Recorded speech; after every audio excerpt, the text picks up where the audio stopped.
All right, everybody, we have a big game in the XFL coming up in just a few minutes over on FX. The Seattle Sea Dragons 4-2 in the north, the Arlington Renegades 3-3 in the south. Both teams fighting for their playoff lives with 4 weeks to go. Should be a thrilling one over in Arlington. My name is Jurgen, and I thank you for tuning in for this Week 7 XFL stream. Again, we're doing this game, and we're doing the game on Sunday between Houston and St. Louis. That game at 2:45 Eastern. We're doing that one. We're not doing any games tomorrow, unfortunately. No games tomorrow, unfortunately. We are doing this one and the Week 7 one, or the St. Louis-Houston one. So just keep an eye out for that. Again, this game is absolutely massive for both these teams. Only 2 teams in each division make it into the playoffs. Seattle 4-2. They're tied with St. Louis for that second spot right now. Arlington 3-3, but San Antonio only 1 game back, and they are breathing down their necks as things stand. And how's it going, Debo Prods? How's it going? It's been going all right. It's been going all right. So, my name is Jurgen, and I thank you for tuning in. We're going to be talking about this game. We're going to be live streaming it. We're going to be doing all that fun stuff. We'll see what kind of crowd we get tonight. It's a bit of an early start time on the West Coast, so this might be a late arriving crowd in terms of that. This game is, it's a 4 o'clock start time on the West Coast. A lot of people still at work. Who do I have winning? Seattle's playing really, really hot right now. Seattle's playing really, really good football. Arlington, I don't trust their offense whatsoever. They just released Sloter, Luis Perez. They just acquired from the Vegas Vipers. We'll see if they factor him in whatsoever. But we're starting off hot with a $10 donation from Weather Chart. Thank you so much for that. Yeah, if you donate, I can get to your question right away, depending on how fast the chat's moving. Thank you so much for that $10 donation from Weather Chart. Let's see what the weather has in store for us tonight. Weather on some very windy first half. Okay, winds to the west, 13 to 17 miles per hour. Slows down during the game. Kickoff temperature, 82 degrees, and cools during the game. You have Seattle winning on a walk-off field goal in the red zone. All right, a walk-off. We have not seen a walk-off at all. We have not seen a walk-off at all today, or in this whole season. But walk-off would be cool. I have Seattle winning. I think their offense right now, I don't know how Arlington is going to be able to keep pace. I don't know how they're going to be able to keep pace. But thank you so much for the $10 donation. Thank you so much. It means a lot. I also have Seattle winning this one. Arlington winning would be very, very interesting in terms of what happens in the north. Because at that point, St. Louis has the upper hand. And Houston's kind of slumping too. Or Houston's kind of slumping too in the south. But they'll be fine because, again, Vegas and Orlando are absolutely terrible. So playoff spot, I cannot think straight now. They have enough of a cushion on San Antonio. On Orlando's terrible. They're not making the playoffs. Vegas is in the north. So interesting stuff going on for sure. St. Louis walked off on Seattle. Was that the final play though? I don't think that was the final play. I don't think that was the final play of the game.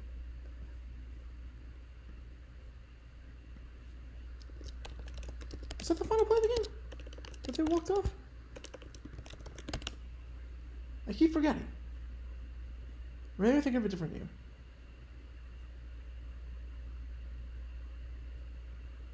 Oh, no, it was. It was the final play. It was the final play. I was thinking of the other St. Louis-San Antonio game, which was nuts. Yeah, no, that was the final play. That was the final play. My apologies. Trying to get all out of sorts. Yeah. Yeah, patrons get early access to videos. They get the ability to request future video topics. That's how the Nick Foles video came out as well. The Nick Foles video was a Patreon request by one of our patrons. The Dumb Decisions Rams-Chargers was also a Patreon request. Where to watch the game? Game's on FX. The game is on FX right now. Mission Impossible 3, or Mission Impossible Fallout is on. And what should be coming up next is the XFL. Now, I swear, on my TV guide, when I look online, it says XFL is coming up next. When I look at my TV guide, it says Fast and Furious is coming up next, and the XFL is going to be tape delayed at 7 o'clock. But ESPN Plus has the game. How am I feeling about my Jags? I'm feeling pretty good. Upset about not getting Calais Campbell. I'm upset that he went to the Falcons. I want to bring him back. But look, in that division right now, the Titans are getting worse. The Texans are still a long ways away. Colts are still a long ways away. I like where we're at. And look, if Trevor keeps improving, keeps playing the way he has, now we have Calvin Ridley, I like what we're going to see a lot. Now, that can all change if the Colts get Lamar, or the Titans get Lamar. If that happens, different story.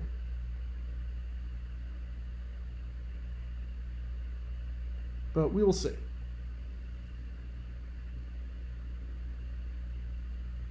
We will see for sure. Whose jersey in the background? AJ Boye.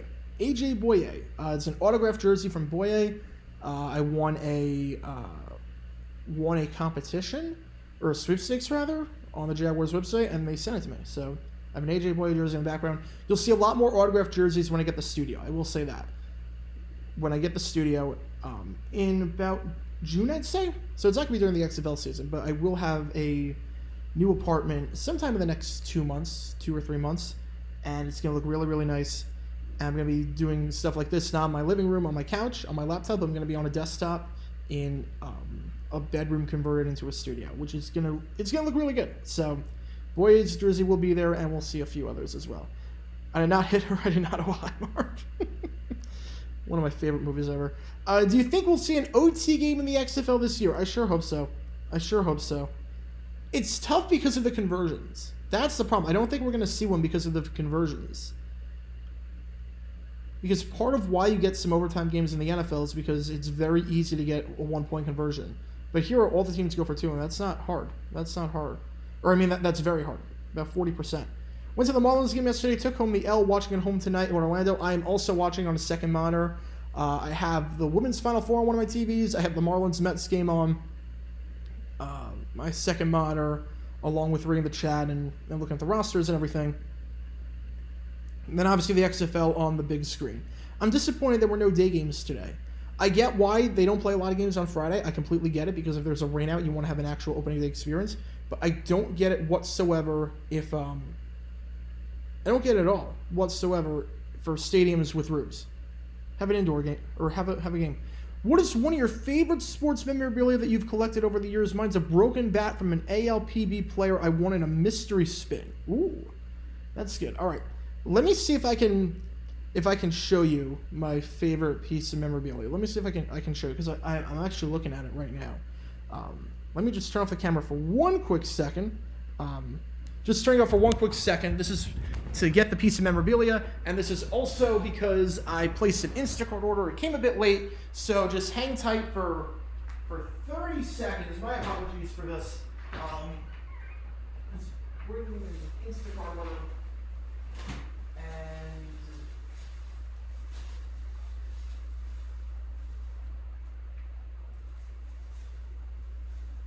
none of the items are ordered.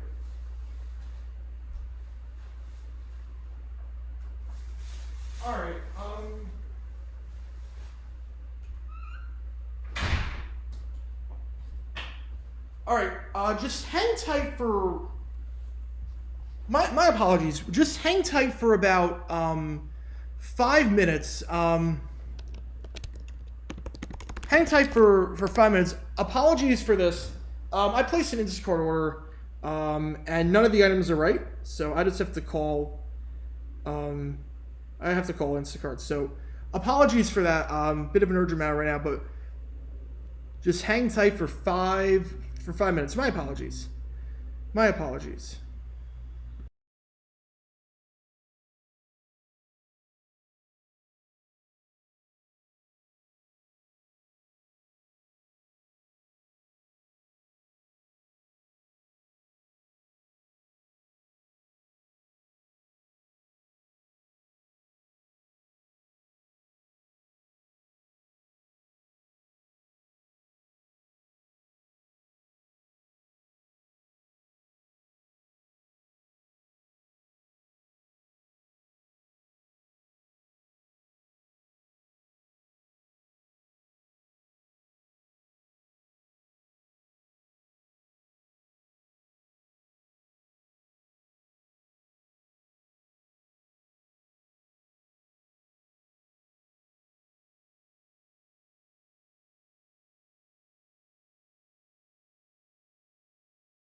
All right, for those just joining us, I'm on hold right now with Instacart. Again, apologies for this.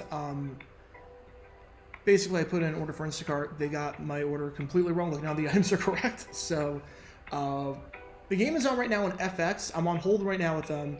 So this is just a quick update of what's going on. Again, completely bizarre situation. I'm on hold right now with them, but while I'm on hold, I might as well answer some questions in the chat. Again, nothing's happening right now in the XFL game. This game's on FX. Seattle 4-2, Arlington 3-3, and we'll turn the camera on and everything once this whole situation is sorted out. Again, my apologies for this. I placed the order in at around I placed the order to come in an hour ago. So this was not supposed to happen. So my apologies for this. We're just on a bit of a delay right now. Instacart gonna get hit card upcoming JG9 video. I used them ever since the pandemic. They were usually really good. This is I think the first red flag was that it's supposed to come an hour ago.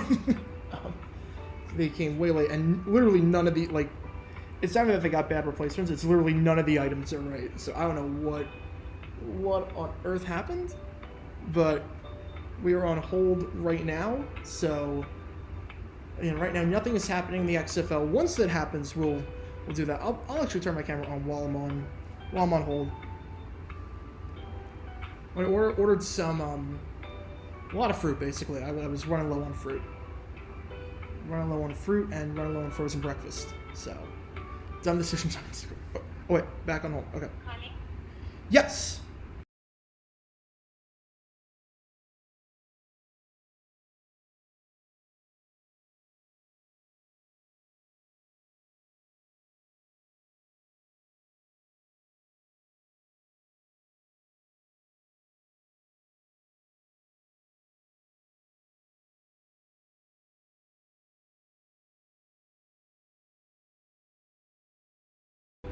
All right, back on hold. Yeah, nothing's happening right now in the XFL. This is the weirdest start to a stream of all time. This is how we. This is not how I pictured we were going to start the stream off. But again, FX Seattle against Arlington. Again, the Oh.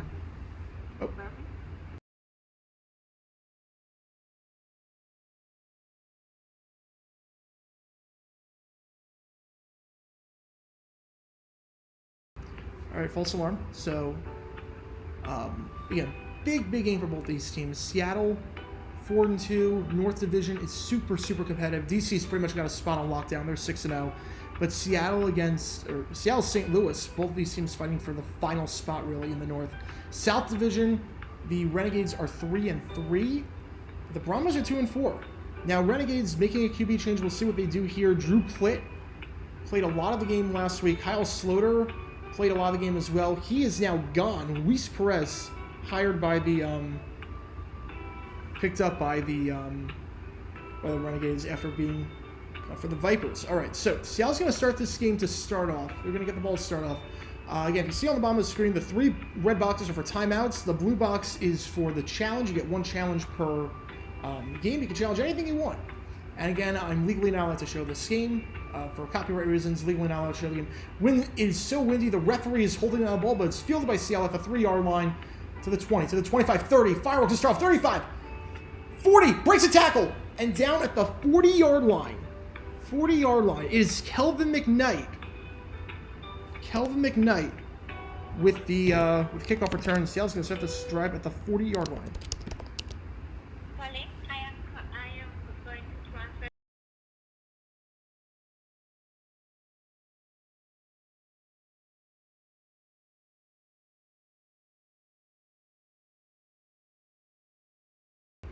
How long are you watching the title screen? The screen should be gone by now. The screen should be gone. You should be seeing my face. Try refreshing the page. Danucci, first play. It's a screen pass. Ball's caught. The 44-yard line. All right, back on hold.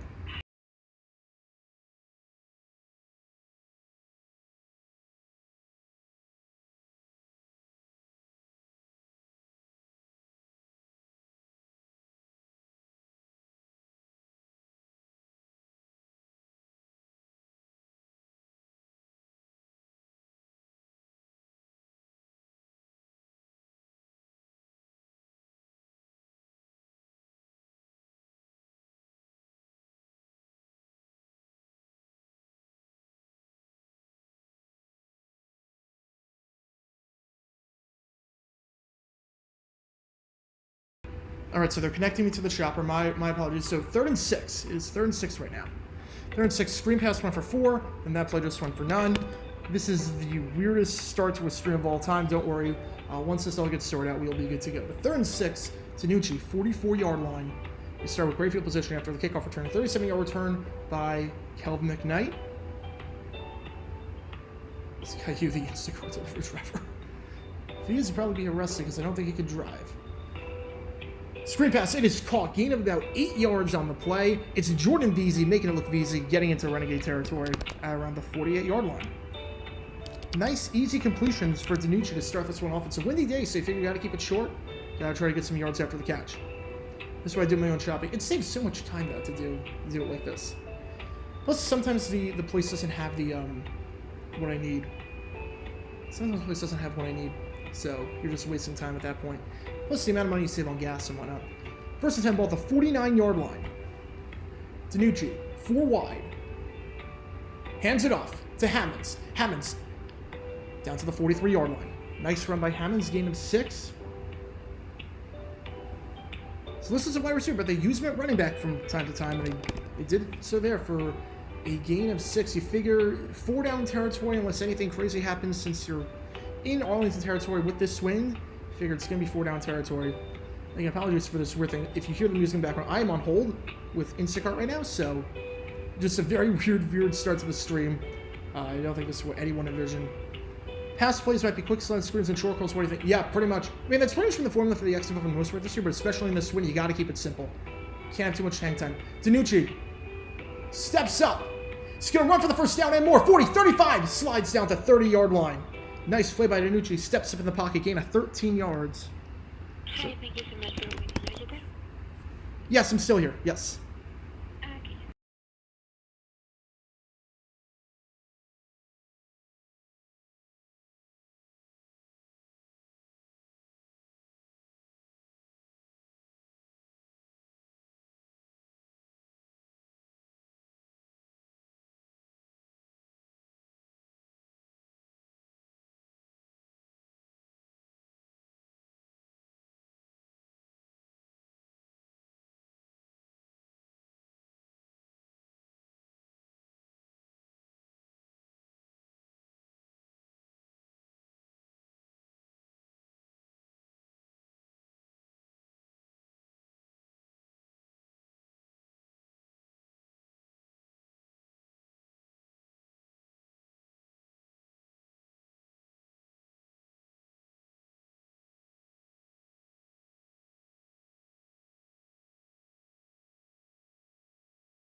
All right, back on hold. Second down, ball is batted down at the line. My apologies for that. So Danucci runs for 8 yards, and that play gets batted down. Don't worry, we're getting this sorted out. We're getting this sorted out very quickly. Basically, long story short, the shopper is not responding to the Instacart thing, so we are just trying to get the order back because otherwise I'm gonna starve tonight. So because I've not eaten lunch, so keeping it very light. So 3rd and 2. 3rd and 2. Again, this is the weirdest start to a stream we've ever had and probably will ever have. 3rd down at the 22-yard line. Once we get this sorted out, this will all be good to go. Should also have the Marlins just hit a home run bomb, the second leadoff shot, 1-0. 3rd and 2, Danucci. He's got all the time in the world.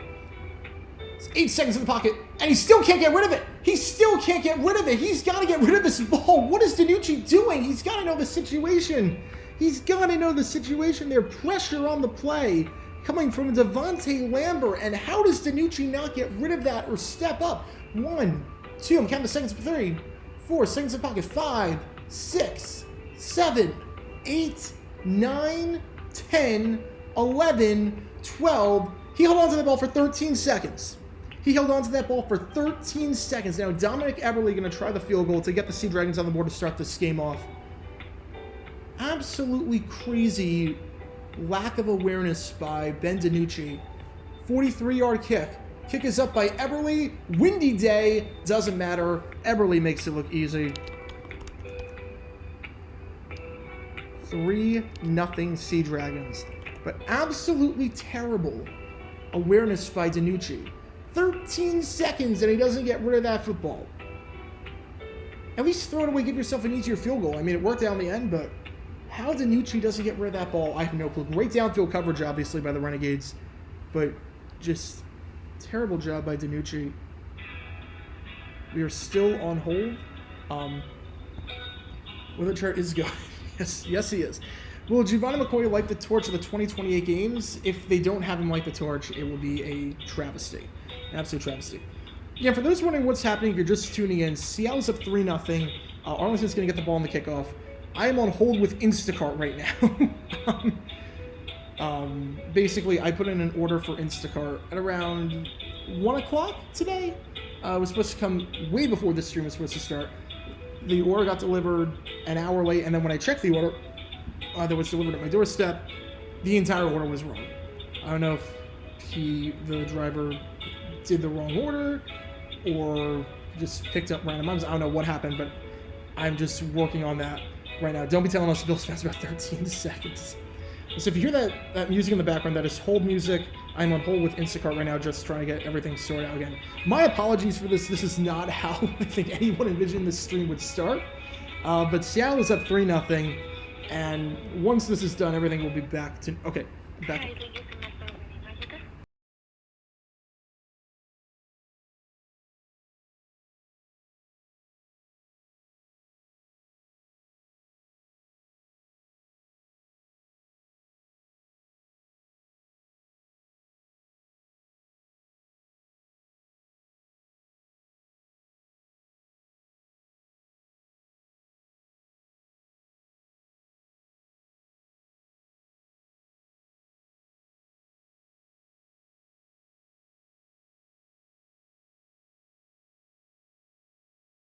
We should be good to go.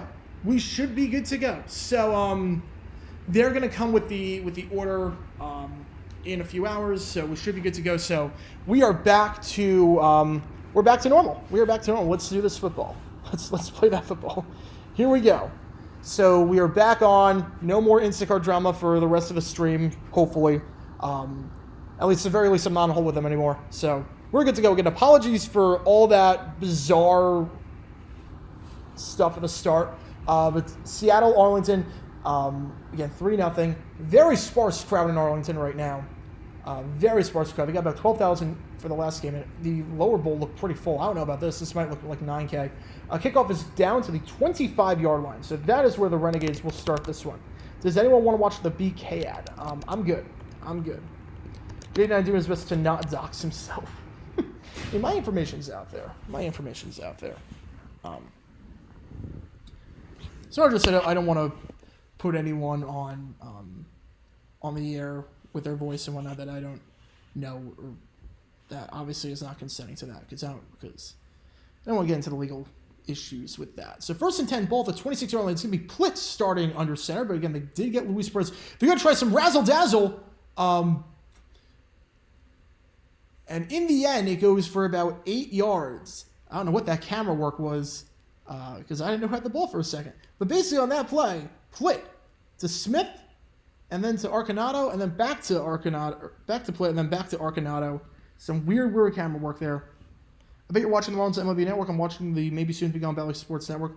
I'm watching on SNY. I'm watching on an SNY stream I found.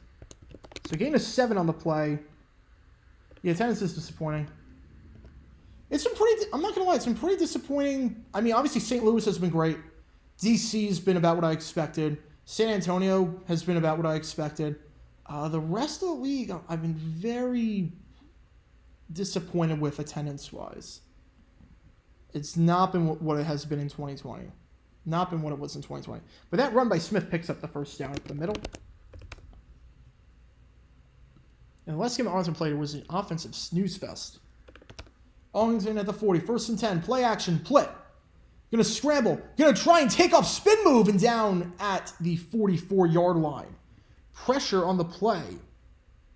Brought by Clarence Hicks, but could not wrap him up. So 2nd and 6, ball at the 44-yard line. And again, at this point, we are good to go. The Instacart drama should be momentarily done.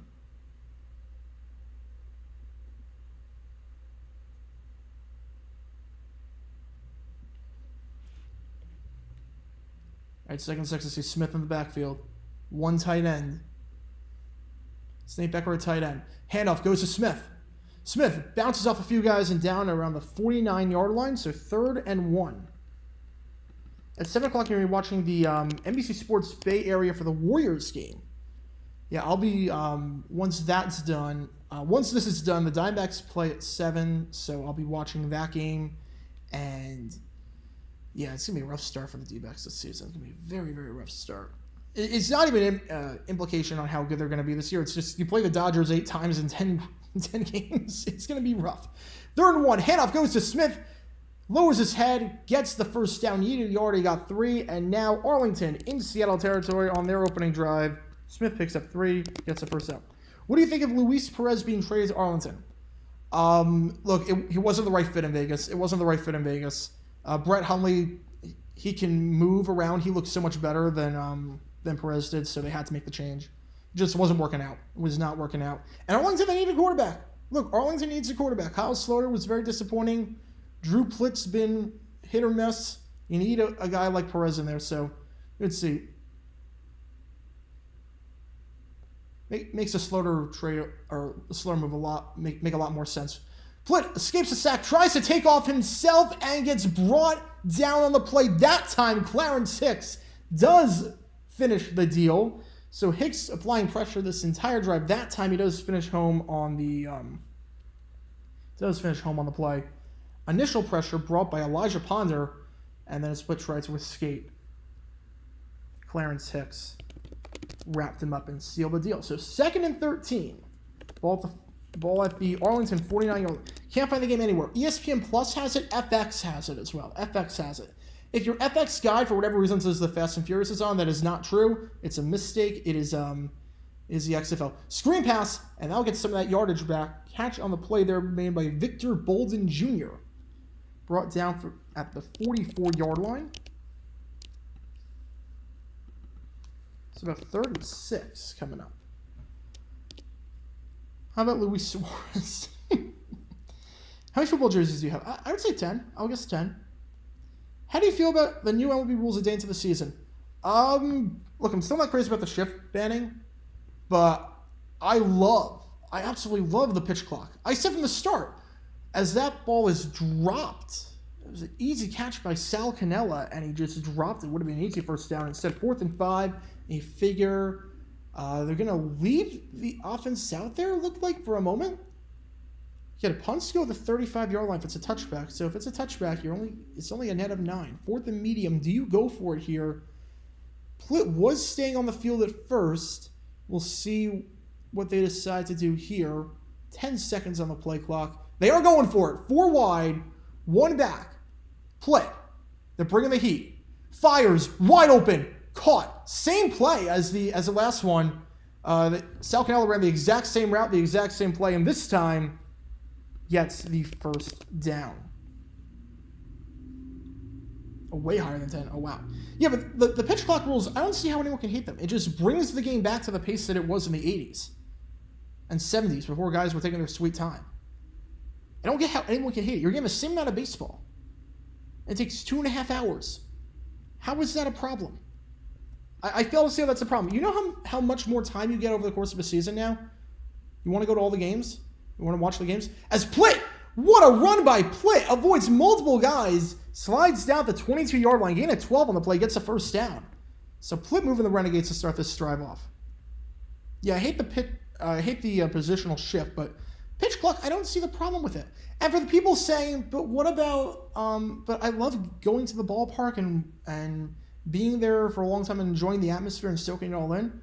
You know there's a solution to that, right? You can just go to the games earlier. The gates open like 2.5 hours before.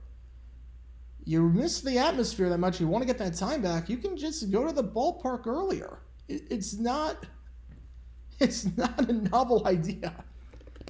Smith gets 4 yards on the run inside, 2nd and 6. Like, there were 3 games yesterday that took over 3 hours. That's it. And all those games were offensive, battles. Like, Cardinals-Blue Jays was one of the best opening day games I've ever seen. I'm a Cardinals fan. One of the best opening day games I've seen. We lost that game. But I had so much fun watching it. That game would have taken 5 hours under the old rules. Fast and Furious almost finished. How do I feel? I was never a big fan. Never a big fan of Fast and Furious. Second down, play action, miscommunication, badly. Throws way behind his receiver. Intended for Lawan Winningham. And brings up 3rd and 6. Now they went for on 4th and 5. You had to figure 4th and 6. If it happens, you're in field goal range this time. So well within the range of Taylor Russolino. I think people don't like the idea of a clock in baseball. Yeah, but it's not like you're limiting the number of plays. It's instead of pitchers taking 40 seconds to throw, they take 15 seconds to throw, which is what the rules were. They just were enforcing them. 3rd and 6, empty backfield, and a big-time miscommunication. No one really in the area. I guess the intended target was Winningham, if you want to call it that. There was a guy running a curl route, guy running a post route, and Plitt just misfired on everything. Do I like Universal DH? I'm warming up to it. I think I kind of have to like Universal DH because if it wasn't for that, Albert Pujols would not have retired a Cardinal, would not have had anything last season. So I think I kind of have to like it. All right, Russolino, 80% kicker, 36 yards, well within his range, even with this win. Kick is up, right down Broadway, Russolino. Both teams exchanged field goals on the first drive. Is there any real difference between the NL and the AL anymore? No, no difference. No difference at all. There is no difference. Especially now that you play everyone. Now you play everyone, there is no difference whatsoever. Which one of the things that Bud Selig, when I spoke with him, is most proud of. He's most proud of the fact that he abolished the AL and NL commissioners because it was like, look, we're focused on the same problems and then we both go into 2 different rooms. Barrett doesn't take time to do his taxes. That is true. I do like that. Will the MLB get rid of NL and DL in the future? Well, there is no DL. It's now the IL. AL. Will they get rid of...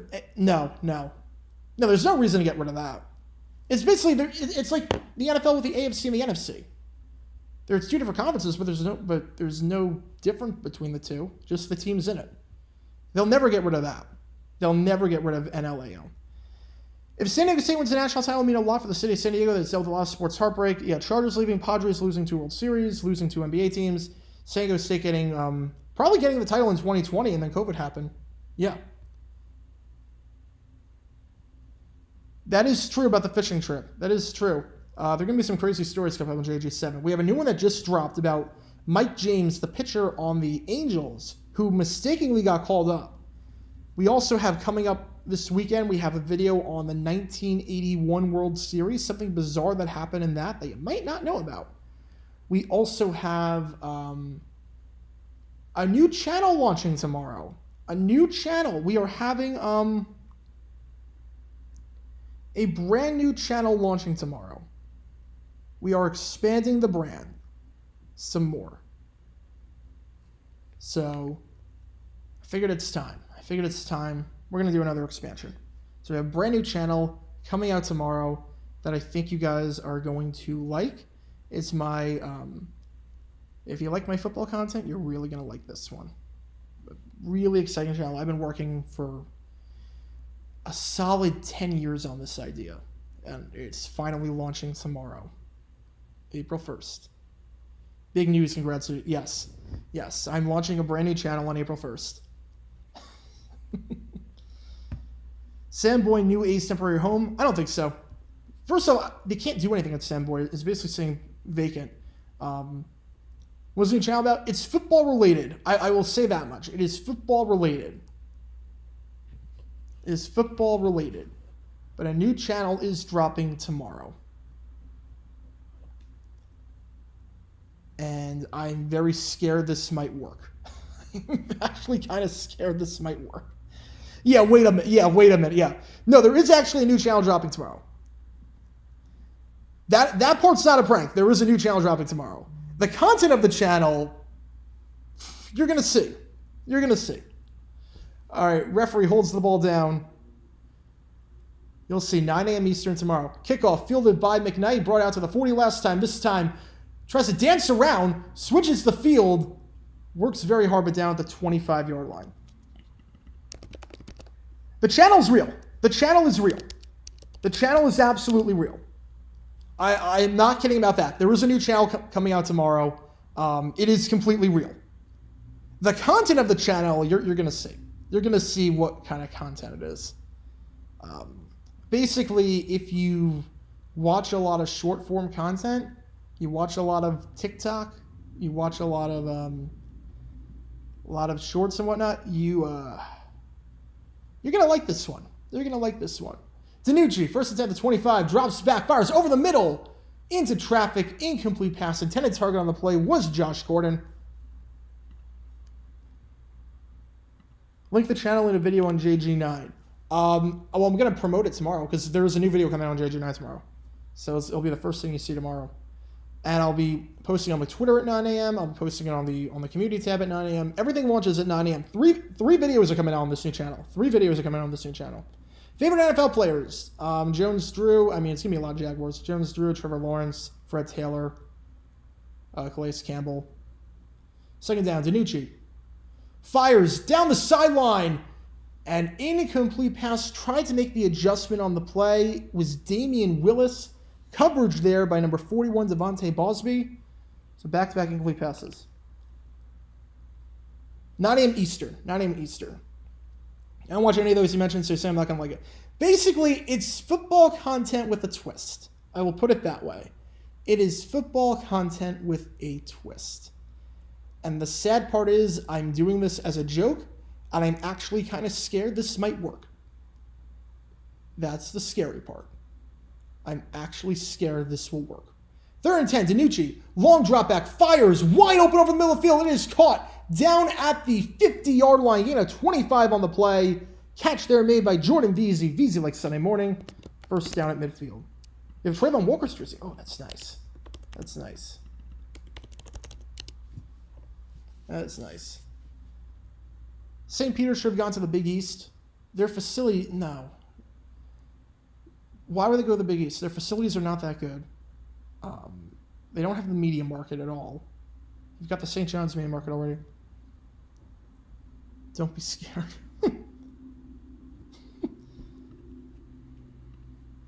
Let's just say, if you like my old videos, you're going to get a second chance to see those videos with a new twist on them. I'll put it that way. Do you think the NFL will now have a trade deadline similar to MLB? No, I don't think so. Basically, the nature of baseball is you can plug and play guys in. At the end of the day, you're just hitting a ball, which is easier said than done. You're pitching, you're hitting. There's no real plays. Maybe there's some signs to memorize, but you can plug and play anywhere. Football, you have to learn a whole new playbook, so it will never be like that. With the news of a new channel, should I be excited, concerned, or both? You should be very concerned that it's come to this. I'll put it that way. You should be very concerned that what I'm about to do works for a lot of people, and that I'm actually kind of scared this might work. I'm actually kind of, like, on one hand, this is an April Fool's joke. On the other hand, there might actually be some merit to this in a bizarre way. Is JG7 going to have a ton of stories from the 81 strike impact MLB season like JG9 with NFL 82? Probably. I will say the next video is from 81. The next video has nothing to do with the strike, but it is from 81. But we'll see. We will see. But I would say with baseball, it is tough to find the footage necessarily. Because football, for the most part, you can find the footage of what you need. Baseball's tough because something really cool happens, but you have to hope that it's one of the 4 or 5 games that are uploaded from that season out of 162.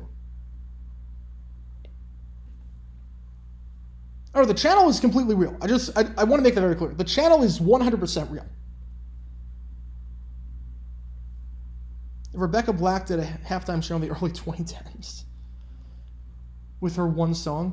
Yeah. Well, how to basic be in it? This channel? No, it's just... Look, I put no effort into this channel. I'll put it this way. I put no effort into the channel that's launching tomorrow. I put 0 effort whatsoever. Like, I uploaded 3 videos to that channel. They're all launching tomorrow at 9 a.m. Eastern. And I spent a combined 10 minutes on them. You'll see what I mean. Some of you might be disappointed. Some of you might actually like this somehow because that's how people's brains are wired. This is a passion project of mine, though. This is a passion project of mine that I've been working on for I'm 25 years old, so I've been working on it since for the last 27 years. I've been working on this. Isn't any footage of Saints Bengals 78? Yeah, that is a national travesty. I wish they did. I wish they had it. Is Vera called the Killer Roy a one-hit wonder yet? How is he a one-hit wonder? He has Stay and he has Without You. So either way, he's not a one-hit wonder. He has 2 hits. Happy 1st of April here in London. Hello, Tim. Watching all the way from London. That is awesome. Love it when we have that. Love when we have people not watching from the U.S. That's awesome. DiNucci firing deep into the wind. Ball is caught. Ball is caught. Holy cow. Blake Jackson. Where's Balake at? He is all the way down in the red zone after a 35-yard gain. What a throw. What a throw by DiNucci in the wind. Hitting Jackson one-on-one down the sideline. He definitely got that foot in. Didn't get the second, but you don't need the second. Oh, the favorite sports memorabilia. Yes, I was going to show you that. Can I flip it around? Yeah, I can flip it around. All right, so you see that? That is a... So this thing, that is an original lawsuit, as that is a sack on the play. Sack there by Rotimi. Bunmi Rotimi with the sack on the play. So that is a... That what you see right there, that is a... an old Jaguars helmet, full size, 93.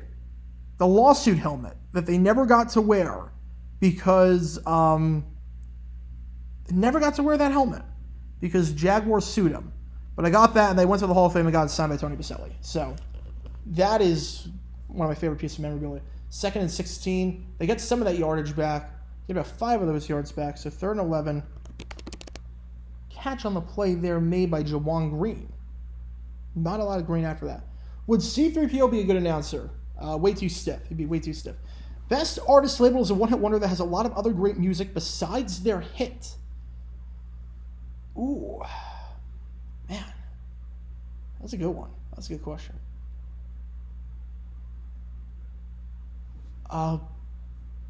Dream's album is pretty good. Dream's basically only album is pretty good. The girl group from the early 2000s.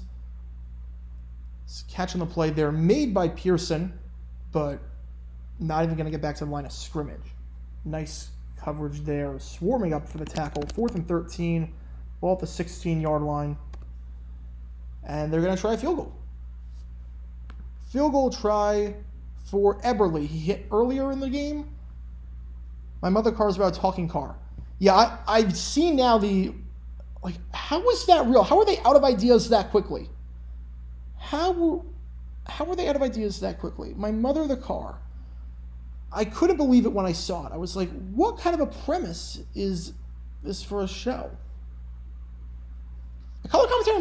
Maybe a good color commentator. Eberle, 33-yard kick. That one is good. So Eberle, 2 for 2 today. 6-3 ball game. Gotta go to the Hall of Fame in Canada with my dad. So cool being there and seeing historic artifacts and getting a history lesson on the game. Yeah, the Hall of Fame is great. Hall of Fame is great. Been there twice now. Went there for the draft when it was in Cleveland, and then went there for the Hall of Fame game with the Jaguars. So, absolutely great. Do I live stream all the games? I'm not live streaming tomorrow. Tomorrow I'm not live streaming any of the games. Sunday I am live streaming the Houston game. Are the Dragons going to lose? I don't think so. I don't know how Arlington's going to keep up offensively with DiNucci and whatnot. Football in the morning last game had 2 touchdowns. Nice. Aha and Human League are seen as one-hit wonders on the US. No, they're not.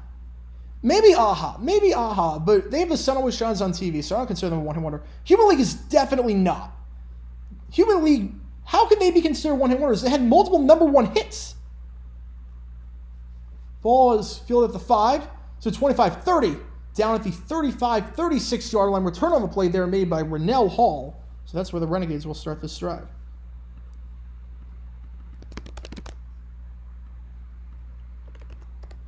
The Human League, they have at least 3 hits. They have Don't You Want Me, obviously. They have Fascination, and they have Human. Human hit number 1. And so did Don't You Want Me. So how can they be a one-hit wonder? They have multiple number 1 hits. That's like saying Rick Astley is a one-hit wonder. He had multiple number 1 hits. If more NFL players made appearances, XFL games would be an increase in attendance. I don't think it would have made a difference. No. I don't think it would make a difference. No, Knowing You for One Song is as an incomplete pass. Intended target on the play was it was, might have been Sean Byer. I don't have an 89 on my depth chart, so if there was 88, it was Sean Byer. Other than that, I don't have a number. He really had a handful of hits. Yeah, most people only know him for one song, but that doesn't mean that they're a one-hit wonder. Like Rick Astley, you know him for Never Gonna Give You Up. You know him for that. But he also had Together Forever. He had She Wants to Dance With Me. I Was Like a Strong, Strong Man. Cry for Help. All these songs were hits. But you know him for that. That doesn't mean you're a one-hit wonder. Screen pass. Nice tackle on the play there made by Antoine Brooks. Gain of maybe 1 on the play. Did go to the Jags-Bills game in 2021. I did not go to any home games in 2021. I did not go to any of them. But favorite Jags game I've been to, I don't think it's recency bias to say 27-0. I don't think it's a recency bias for me to say that. I was at that game 1 week after I was at Jaguars-Titans. Jags-Titans was stressful. Fun, but stressful. The Chargers playoff game was something incredible. 3rd and 9. Play. Fires. Out route. Caught. But there is a flag on the play in the secondary. This might be offensive pass interference. It might be how he created the separation. If it stands, it's a first down for Tyler Vaughns and company. But this might be OPI. It's been a very clean game. This is the first flag of the game. Yassine was crazy. No one left, which was amazing. 27-0, no one left. Pass interference on the defense. All right, penalty is declined. So first down for the Renegades. I did see them making the selling. First switch. All right, hang on. Give me 1 quick second. I think it starts here.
All right, so my apologies for that. So if you were at the start of the stream, there was some Instacart stuff. The delivery driver came back. There were basically 2 orders in my complex. There were 2 orders in my complex. So he gave me the wrong order, but then returned it to the basically dropped off the wrong thing at the wrong place. So we're good to go now. But with that, Sport Down, my apologies for that. We are now good to go. There will be no more stoppages the rest of the way. 4th and 6. Arlington going to punt this one away. Fielded at the 11. Or no. Awful camera work. And that's a touchback. That is a touchback. So Seattle going to start this. Grab their own 35-yard line. Good field position to start off. So again, apologies for all of that.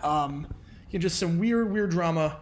I'm trying to order McDonald's. I like their hotcakes. I don't really like anything else at McDonald's. I'm not a fast food guy.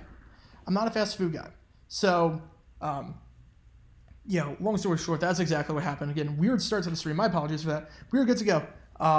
Let's see, flex your Instacart order. Thank you so much for the donation, the $2. Basically, it's just a lot of fruit, a lot of frozen breakfast. Blur is a one-hit wonder in the U.S. Yes, Blur is absolutely a one-hit wonder in the U.S.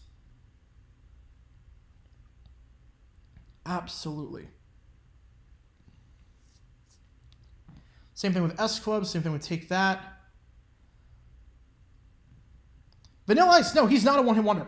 No, he's not. He has a play out of funky music. Let's play out of funky music. If you want to count the Teenage Mutant Ninja Turtle rap in there as well, I don't know, but most iconic one-hit wonder of the early to mid 2010s, I'd probably say Godier. I mean, they have somebody that I used to know. That's it. That's all they have. But it was a big song, a great song too. Let's see what I missed in the chat while that happened. Best Jag of all time. Best Jaguar career, Fred Taylor. Best Jaguar, Tony Baselli. If that makes sense. If that makes any sense.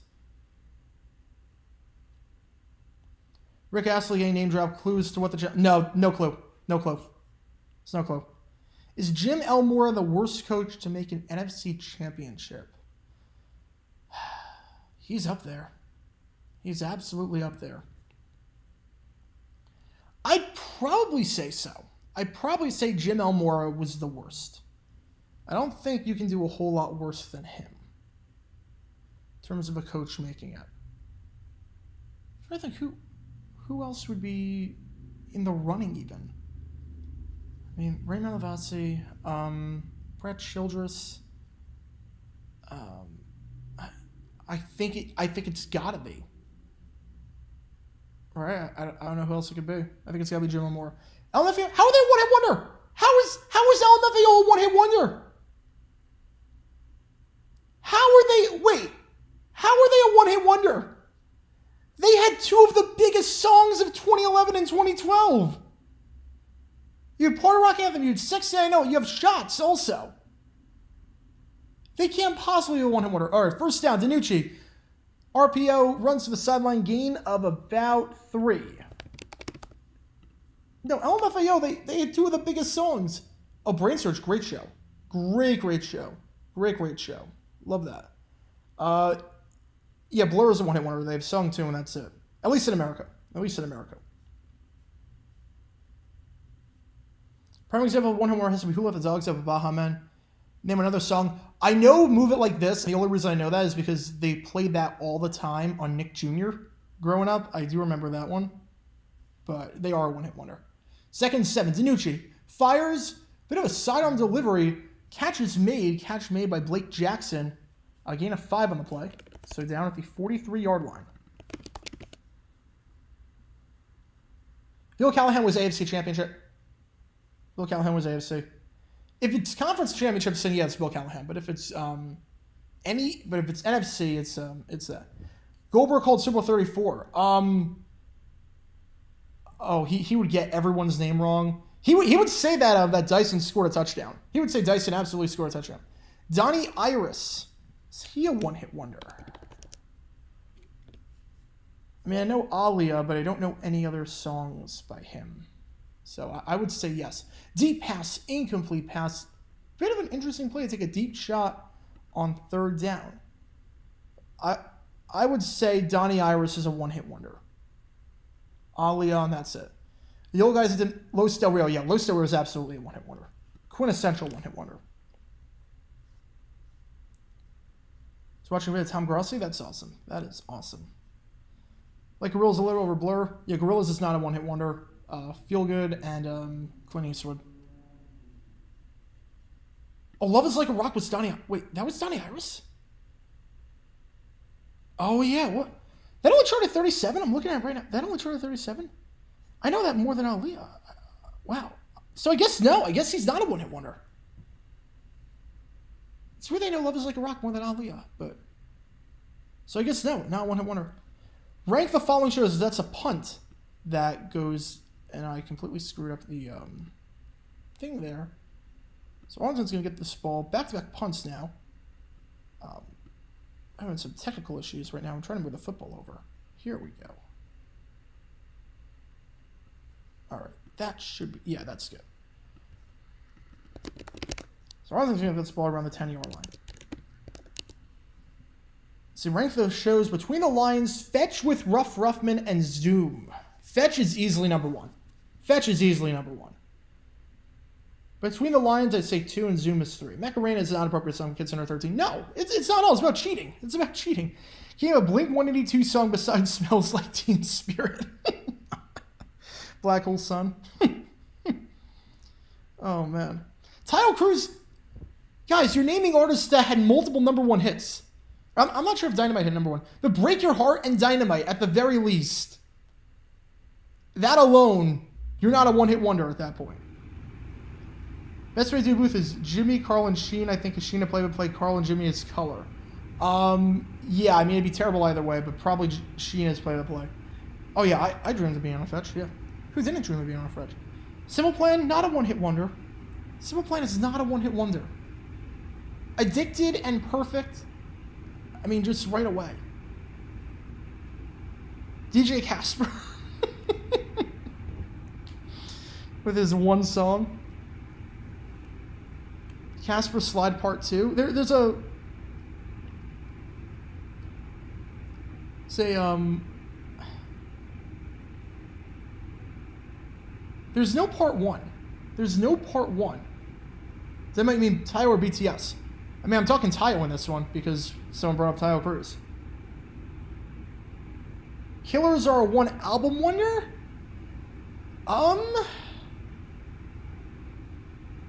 I don't think one album wonder. They had some hits after their first one. Super Bowl pick, I got the Chiefs. I mean, I'm not going to bet against them as of now. Vanessa Carlin, close. Ordinary World is close. Ordinary close. She's a borderline one-hit wonder. Obviously, 1,000 Miles. Rupert Jones. No, Rupert Holmes. It's Rupert Holmes. He's not one-hit wonder. He had him. And he had Answering Machine as well. Answering Machine, I kind of make him 1.5, but Him was a top 5 song. Him is a very good song. So, 2.5 hit wonder, I would say. Rico Suave, 1 hit wonder. I can't name another song by him whatsoever. Yeah, but DJ Casper, Cha Cha Slide Part 2. What's Part 1? Is there a Part 1? I don't think there's a Part 1. Yeah, Rupert Holmes is not a 1 hit wonder. Problem with Gang on Fetch, we said all the contestants were from Boston area. Yeah, that is true. Renegades was Kana Joe. I feel like if you have a dance song, you're automatically a 1 hit wonder. Can you name any artist that wasn't a 1 hit wonder? That was a touchback, actually. 1st and 10. Arlington going deep. 35-yard line. That is going to be picked off. Take a deep shot. It is an interception. Picked up on the play. Returns to the 35. To the 40. Down at the 42-yard line. Quinterio Cole with the interception. And just like that, the Sea Dragons get it back. Remember, the Renegades traded for Luis Perez. We'll see if he comes into the game at any point. He is relatively new to the playbook, but we will see because that was a terrible throw by Plitt. Taking a deep shot on the post route. Had him too. Just got to get rid of that way sooner, and that was nowhere in the area. Quinterio Cole with the interception. Maybe he got back greatest 1 hit wonder. Definitely a 1 hit wonder. Is it the greatest? It's up there. It's up there for sure. Everyone saying something to Elvis Costello? Yes. I love Veronica. But like you think of all the dance stars, like I was talking about. First thing on the 43-yard line. Like Guy Road Cha Cha Slide, 1 hit wonder. Cupid Shuffle, 1 hit wonder. Macarena, 1 hit wonder. As that ball is caught on the crow route, 40, 35, 30, 25, 20, 15, out of bounds at the 10-yard line. Jordan Veazey making it look Veazey after the catch. He's got 79 yards already, gain of 47 on the play as the Sea Dragons get into Arlington territory and into the red zone nonetheless. Just so you overreact to Rant. I saw them in concert. They were really good. There was 1 week during September that we played trivia on Tuesday instead of Wednesday. That was why I had tickets to Duran Duran. They were amazing. Aqua, yeah, Aqua's a one-hit wonder. Malcolmore, definitely one album wonder. Play action, screen pass, ball caught at the 10. It is Pearson gets down to the 4-yard line, and a 6 on the play. Ja'Cory Pearson, the top receiver in the XFL by most metrics. Everybody's free with sunscreen, yep, but there is a flag on the play. Personal foul, face mask on the Renegades, so half a distance to the goal after that, so first and goal at the 2-yard line. First people, definitely one album wonder. Definitely one album. They're not one hit wonder, but they are one album wonder.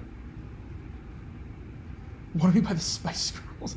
That's not a dance song. I'm talking like songs specifically about dancing in the sense that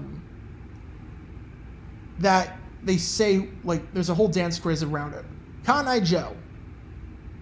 Casper Slide, Cha-Cha Slide rather. Electric Boogie. Or Electric Slide if you want to call it. Cupid Shuffle. Macarena. Touchdown run up the middle. Darius Bradwell. And the Sea Dragons make it a 12-3 game. We'll see if they go for 1 to make it a 2-possession game. We'll see if they do here. 12-3, Darius Bradwell punches in from 2 yards out. They take advantage of the interception by Cole and the big catch, the 47-yarder by VZ, and they punch it in with ease. Darius Bradwell, the first touchdown of the game with 5 minutes left in the second quarter. The Sea Dragons leading this one 12-3. They're going to go for 1. The smart play here, again, you go from the 2-yard line. You make it a 2-possession game by doing so. Yeah, Electric Boogie.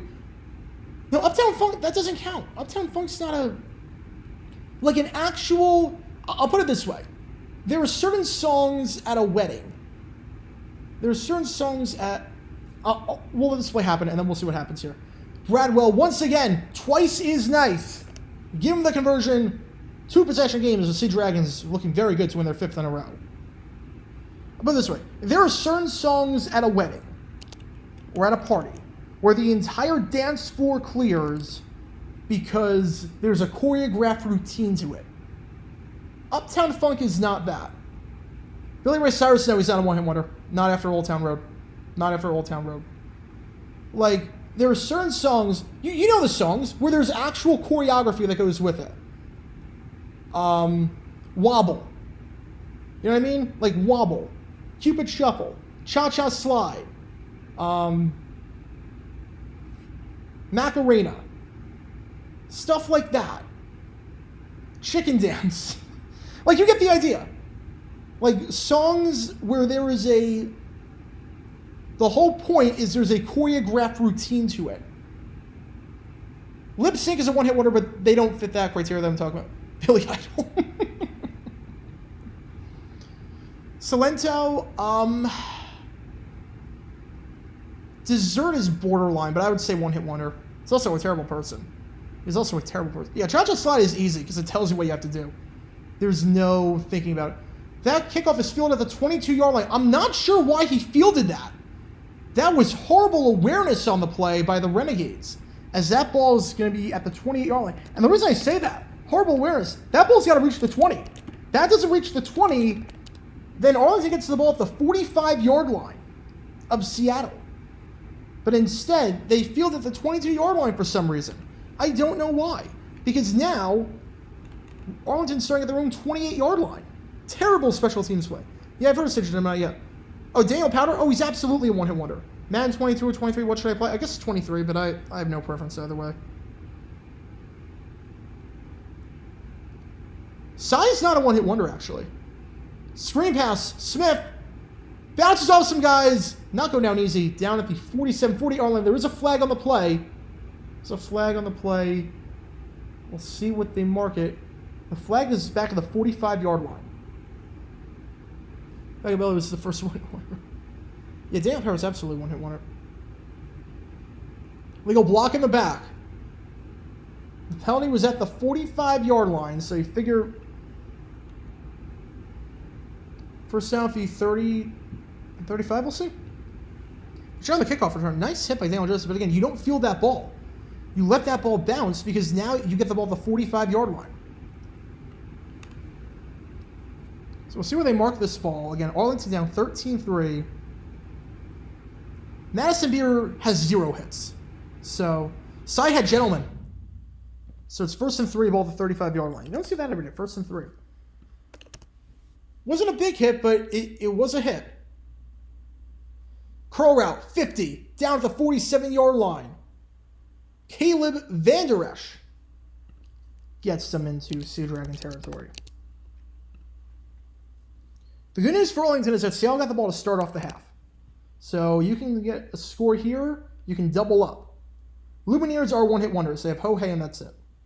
The Madison Beer is not a one-hit wonder because she has no hits.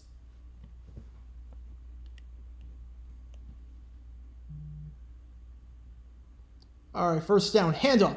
Goes up the middle. Gain of 2 on the play. I mean, I love talking about music. If I were to do an actual other channel that's not related to sports, it would definitely be music related. Let's see what other things we have in the chat. Barbie Girl is an underrated piece of satire. Channel of mine. Oh, Barbie Girl's great. Barbie Girl was great. Handoff once again, and a nice play, making himself skinny, then busting out a tackle and getting a gain of 9 on the play. It looked like it was Letty Brown on that one. So first down at the 36-yard line. Yeah, Barbie Girl, you don't realize how inappropriate that song is.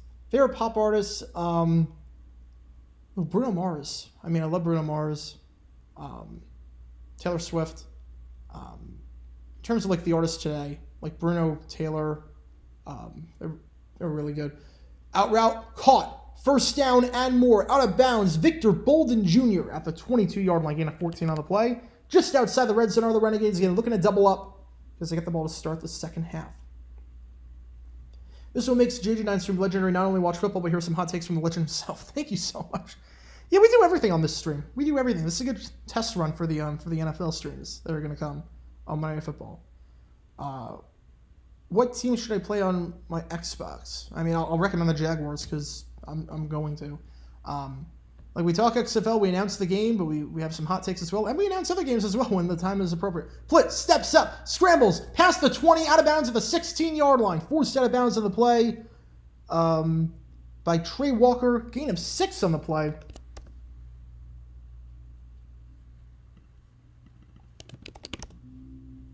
So 2nd and 4.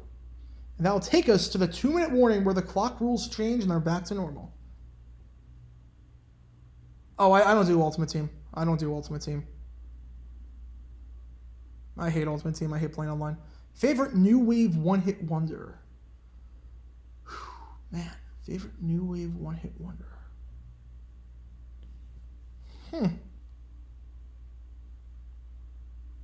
That's tough.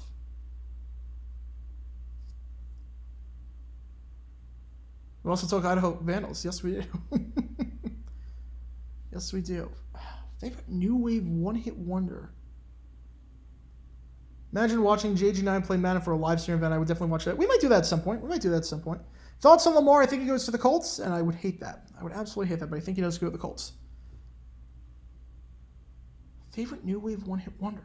I have to... Man.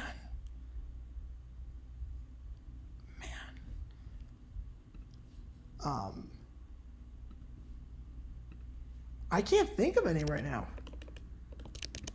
Which is weird because there were tons of... Oh, Jax with Victoria's Secret. Like,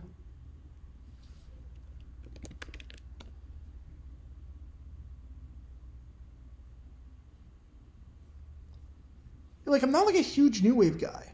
So I'm not sure I have a good answer to that question.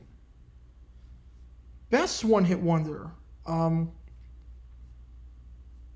Man, that's tough.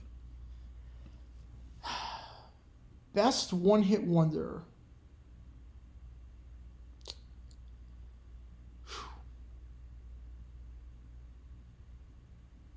Best one-hit wonder. There's so many different ways you can go with this. So many different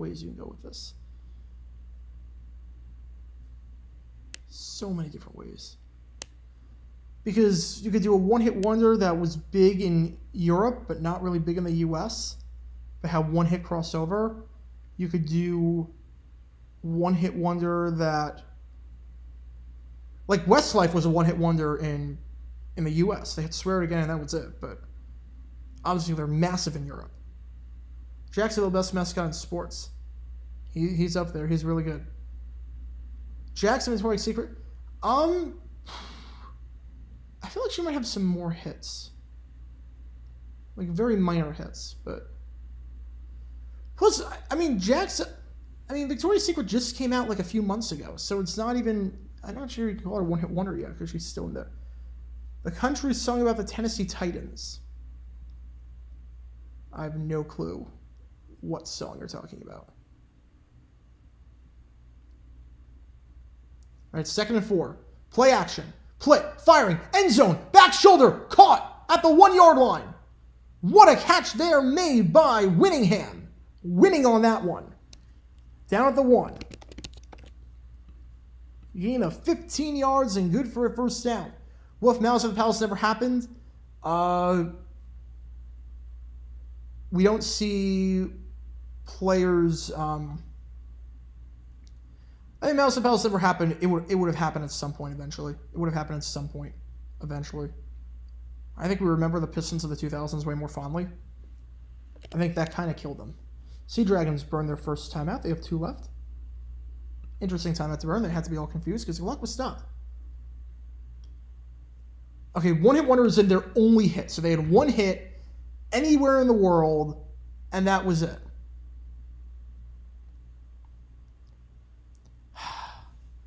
Honestly, I love the Scatman. I'm not going to lie. Scatman's a great one-hit wonder. So unique. So full of energy, so full of life.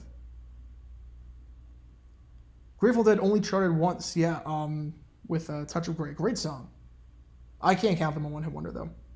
If you were a head coach, what do you make a priority for your team? It starts with the offensive line. What happens to the Pacers?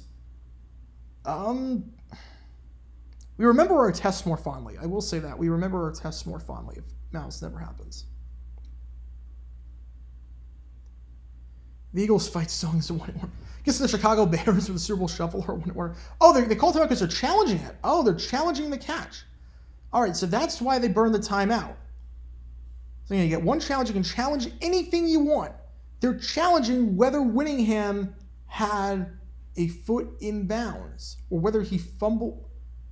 We're gonna see what happens on this play again. We're looking at Blandino's screen. Again, I'm not watching with any audio. They are challenging the ruling on the field of a completed catch. Yeah, it has to be a completed catch. I'm not sure there's anything from here to overturn it. I'm not sure I see anything. At least I don't like what the XFL does where they show Blandino and they show him looking at a screen. I want to see what he's looking at. I don't want to see a screen of what he's looking at. So they do lose a timeout. They lose the challenge. There was nothing there. 1st and goal at the 2. Guy in motion. Play. Smith gets the handoff. Tries to muscle his way forward. Second effort. Did he get it? He is short. He is short by a yard. I figure Seattle should call timeout here so they can get the ball back. You figure if Hazlitt was smart, you call timeout here. But the clock is running. The clock is running. I've seen the brawl with Rangers ruin 79. I've seen that. Why is Hazlitt not burning a timeout? Call a timeout to get the ball back.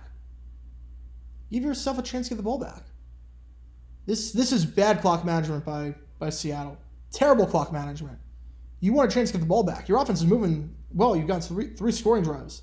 Walker Hayes, he had one-hit wonder? I would say right now, yeah. Smith plows in for the touchdown. But again, if you called the timeout earlier, you would have gotten the ball back with about a minute 45 instead of a minute 01.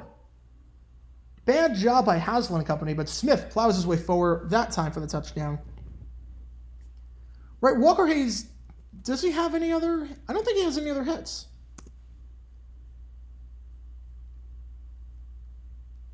I don't think. Country charts are weird. Country charts are weird like that. AA is close, I guess, but right now he is a one-hit wonder, I would say. Process of the catch is one of the most annoying for his football. Yeah. Especially because no one knows what it is. We think we do, but we don't. No one knows what it is. All right, they're going for one, trying to make a 3-point game. Bunch them up. Now they spread them out wide, saying a 4 wide, trying to get Seattle all out of sorts, burn the timeout, and they're going to call a fade route. That is incomplete. Had him beat too. Coverage on the play by Antoine Brooks. But that pass sails over the head of number 80, Sal Cannella. So a 13-9 ball game. But again, you have to wonder. Least likely to do a video, Patriots. You think Bill Belichick would stand for that? No way. No way. You have to wonder. Jim Haslett, what was that clock management? You should have burned a timeout with 1:45 left. You should have burned the timeout because now you have 40 seconds less to work with. We'll see if that comes back to bite him at any point. Because again, Arlington gets the ball to start the half. Arlington gets the ball to start the second half. Any good NFL coaches that would be bad college coaches? Oh, I can think of many. Some of the stuff you can do in the NFL you can't do in college. And vice versa, obviously. But some of the stuff you can do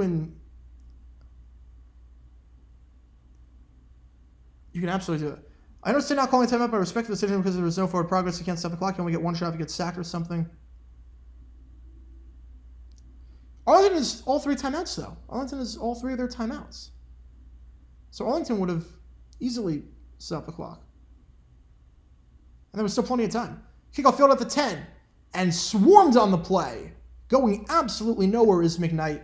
So they'll start this at the 23-yard line. All right, let's think like specific examples.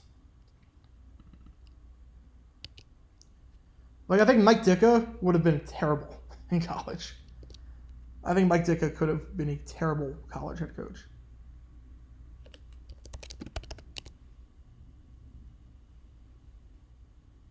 You only get one challenge per game. Yeah, you only get one challenge per game.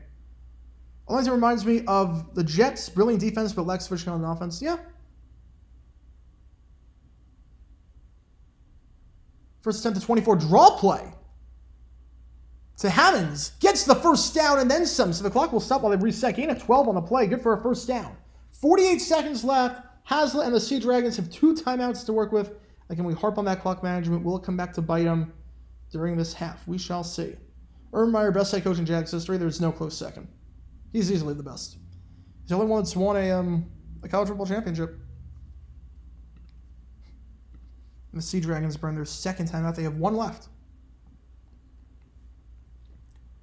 Again, in terms of the schedule coming up, tomorrow we are not live streaming any of the games. I have some stuff to attend to. Dean Smith, yeah, I think he could have been a good NBA coach. Coach K also. I mean, he was very good with the... he was very, very good while managing the Olympic team. Like, he kept everyone in check. So I think he would have been a very good head coach. Very, very good head coach. But again, we're not live streaming any games tomorrow. Sunday, we are live streaming the Houston-St. Louis game at 2:45 Eastern. DiNucci takes a snap. They rush 4. DiNucci scrambles outside the pocket. He's forced outside. And he's going to step out of bounds after picking up around 6 yards on the play. If I were the Renegades, I would not have challenged the catch. There's still another half football, and you do not want to waste a challenge for the time that you need for the half. The Sea Dragons, I mean, yeah. Oh, yeah, there was nothing. Sea Dragons have... Oh, wow, my bad. Sea Dragons have the ball. Yeah, if I were the Sea Dragons, I would not have challenged that. There was nothing there. There was nothing in that. It didn't even look that close either. It didn't look that close either. 2nd and 5, ball at the 41. Can stay out with 1 timeout, 40 seconds left. Arlington gets the ball to start the half. They rush 4. DiNucci, all day. He's going to look to run, and he's going to get a downfield block, but does not get the first, it looks like. Block set by Blake Jackson, but I think it is short of the sticks by a yard. It is short of the sticks. Coach K almost doing the Lakers, yeah. Would have been very interesting to see how that would have played out. But again, I think Coach K would have been great in the NBA. 3rd and 1.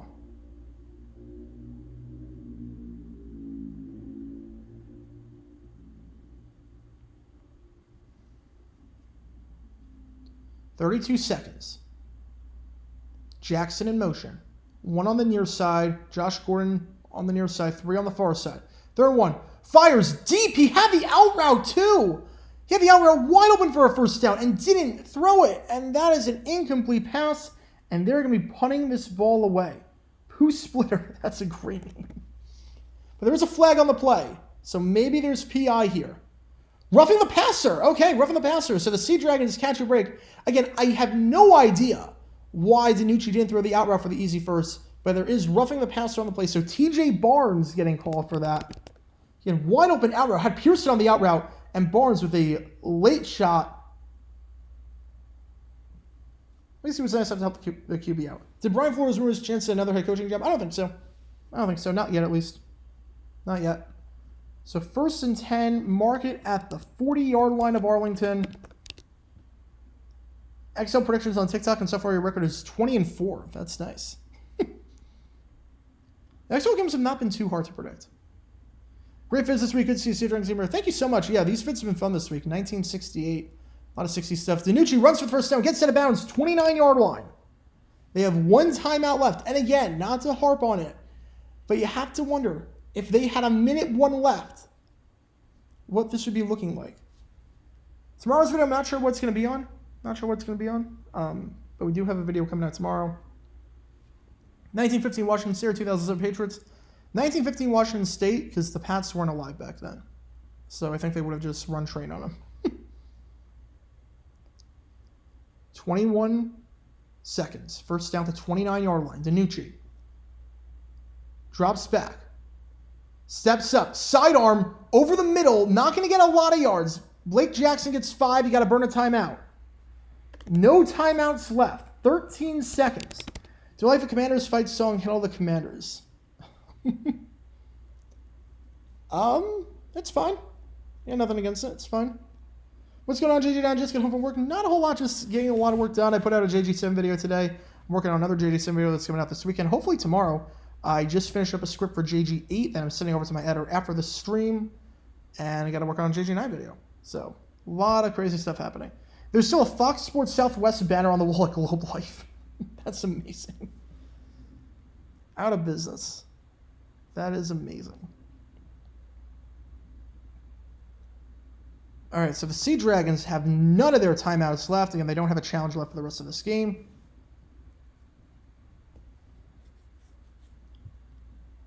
First, or 2nd and 5 of the 24. 14 seconds.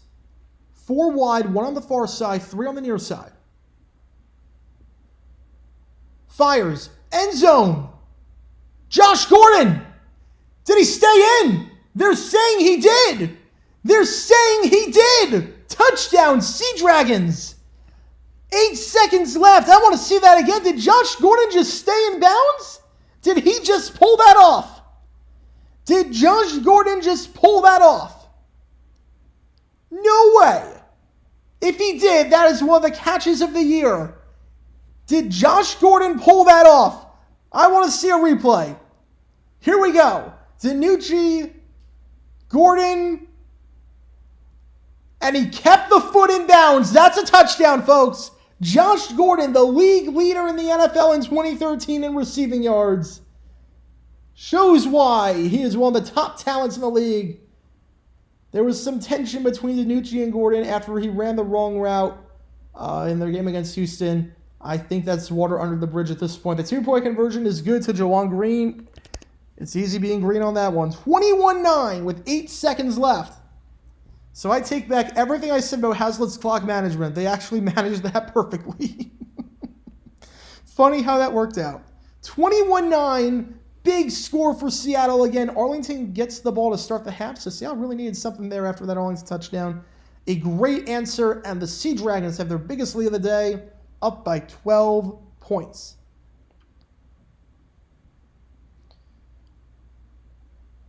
Who's winning the XFL championship? Look, honestly, I said if DiNucci can play, like DiNucci when he's at his peak, he's just so inconsistent, but DiNucci when he's at his peak is the best quarterback in this league. I truly believe it. And they're playing hot right now. I have Seattle right now. DC is really good. That DC Seattle playoff game, if it happens, is going to be incredible. But right now, I have Seattle. That's a touchback out of the back of the end zone. So Arlington's going to get this ball at the 35-yard line. 12-0, you're on an ambulance to the ER. I think I'm having a heart attack, only to find out the real issue was, hopefully you're okay. Yeah, that's crazy. That's absolutely crazy. And you were live on Fox News. Wow, that's insane. That is insane. I have not been on broadcast TV or cable TV before, but that is insane. 8 seconds left. We'll see what they do here. We'll see if Arlington wants to call a play. It's at the 35-yard line, I believe, is what touchback rules are. They have all their timeouts. I think Arlington's going to use one of them here. There's no real reason not to. You're not going to get 3 plays off in 8 seconds, so you might as well burn a timeout. They have 2 left, not that it really matters, because you got time for 2 plays max. Favorite Dave Matthews Band song? Man. Oh, man. Ants Marching. I would say Ants Marching. I mean, I listen to Dave Matthews Band radio a lot. Just nice, easy listening music to put on when working. But I would say Ants Marching. Seeing Gordon in the XFL reminds me of a really good D1 player playing with a semi-pro team. It's beneath him, makes it so entertaining to watch. Yeah, I mean, Gordon, it's funny because Gordon's not even, putting up crazy numbers in the XFL. He's not putting up crazy numbers. It's when he's on his game, he's on. He is on his game today with that great catch. 8 seconds left. 1st and 10 at the 35-yard line. You have time to run a play, call a timeout, get into field goal range. Play. Fires. Corner. Incomplete. Intended target on the play, Victor Bolden Jr. They've been going to him a lot. 2nd and 10, 35-yard line. Figure this point might just take an A. Just take an A and go into the half. They got the ball to start the second half. Fox Sports Southwest agent logo is bad. Wait till AT&T Sportsnet goes off the air tonight. The Astros are on right now, but this could very well be the swan song. Yeah, crazy stuff in the regional television world right now in sports. Crazy, crazy stuff. 2nd down. Play. Throwing on the run. That is caught at the 34-yard line. It boosts the stats. Doesn't do a whole lot else. No penalties on the play. So that is the final play of the first half. Halftime here. The Sea Dragons leading the Renegades 21-9. As the Renegades look to avoid being below 500 for the first time all season. Again, big game for both these teams. Let's just say what's at stake right now for both these teams. Seattle, 4-2. The North Division is brutal. DC is 6-0. St. Louis is 4-2. Seattle, 4-2. Only 2 of these teams are making the playoffs. You figure DC has a spot on lockdown. Seattle, after starting 0-2 on the season, and they were losing to Vegas. Losing badly to Vegas, actually. They had a 4th and long, needed to convert that, and they did. And ever since then, they have won 4 straight games, looking to make it their 5th in a row here. As they close out the season with DC, St. Louis, and Vegas. So big games coming up. You need to win this one to really keep hold on the second place spot and make St. Louis sweat a little bit. As for Arlington, the good news for them is the South Division is terrible. San Antonio is not doing much of anything. The Guardians are a joke. The bad news, though, is that San Antonio, they're only 1 game back. Kurt Benkert now knows the playbook. They're breathing right on them. Right on their tail. So just something to keep in mind. Also, for those wondering the merits of the pitch clock, the Marlins-Mets game started at 6:40 Eastern. It is 8:20. We are through 6 innings. This is amazing. Can the Sea Dragons beat Manchester United in the Premier League?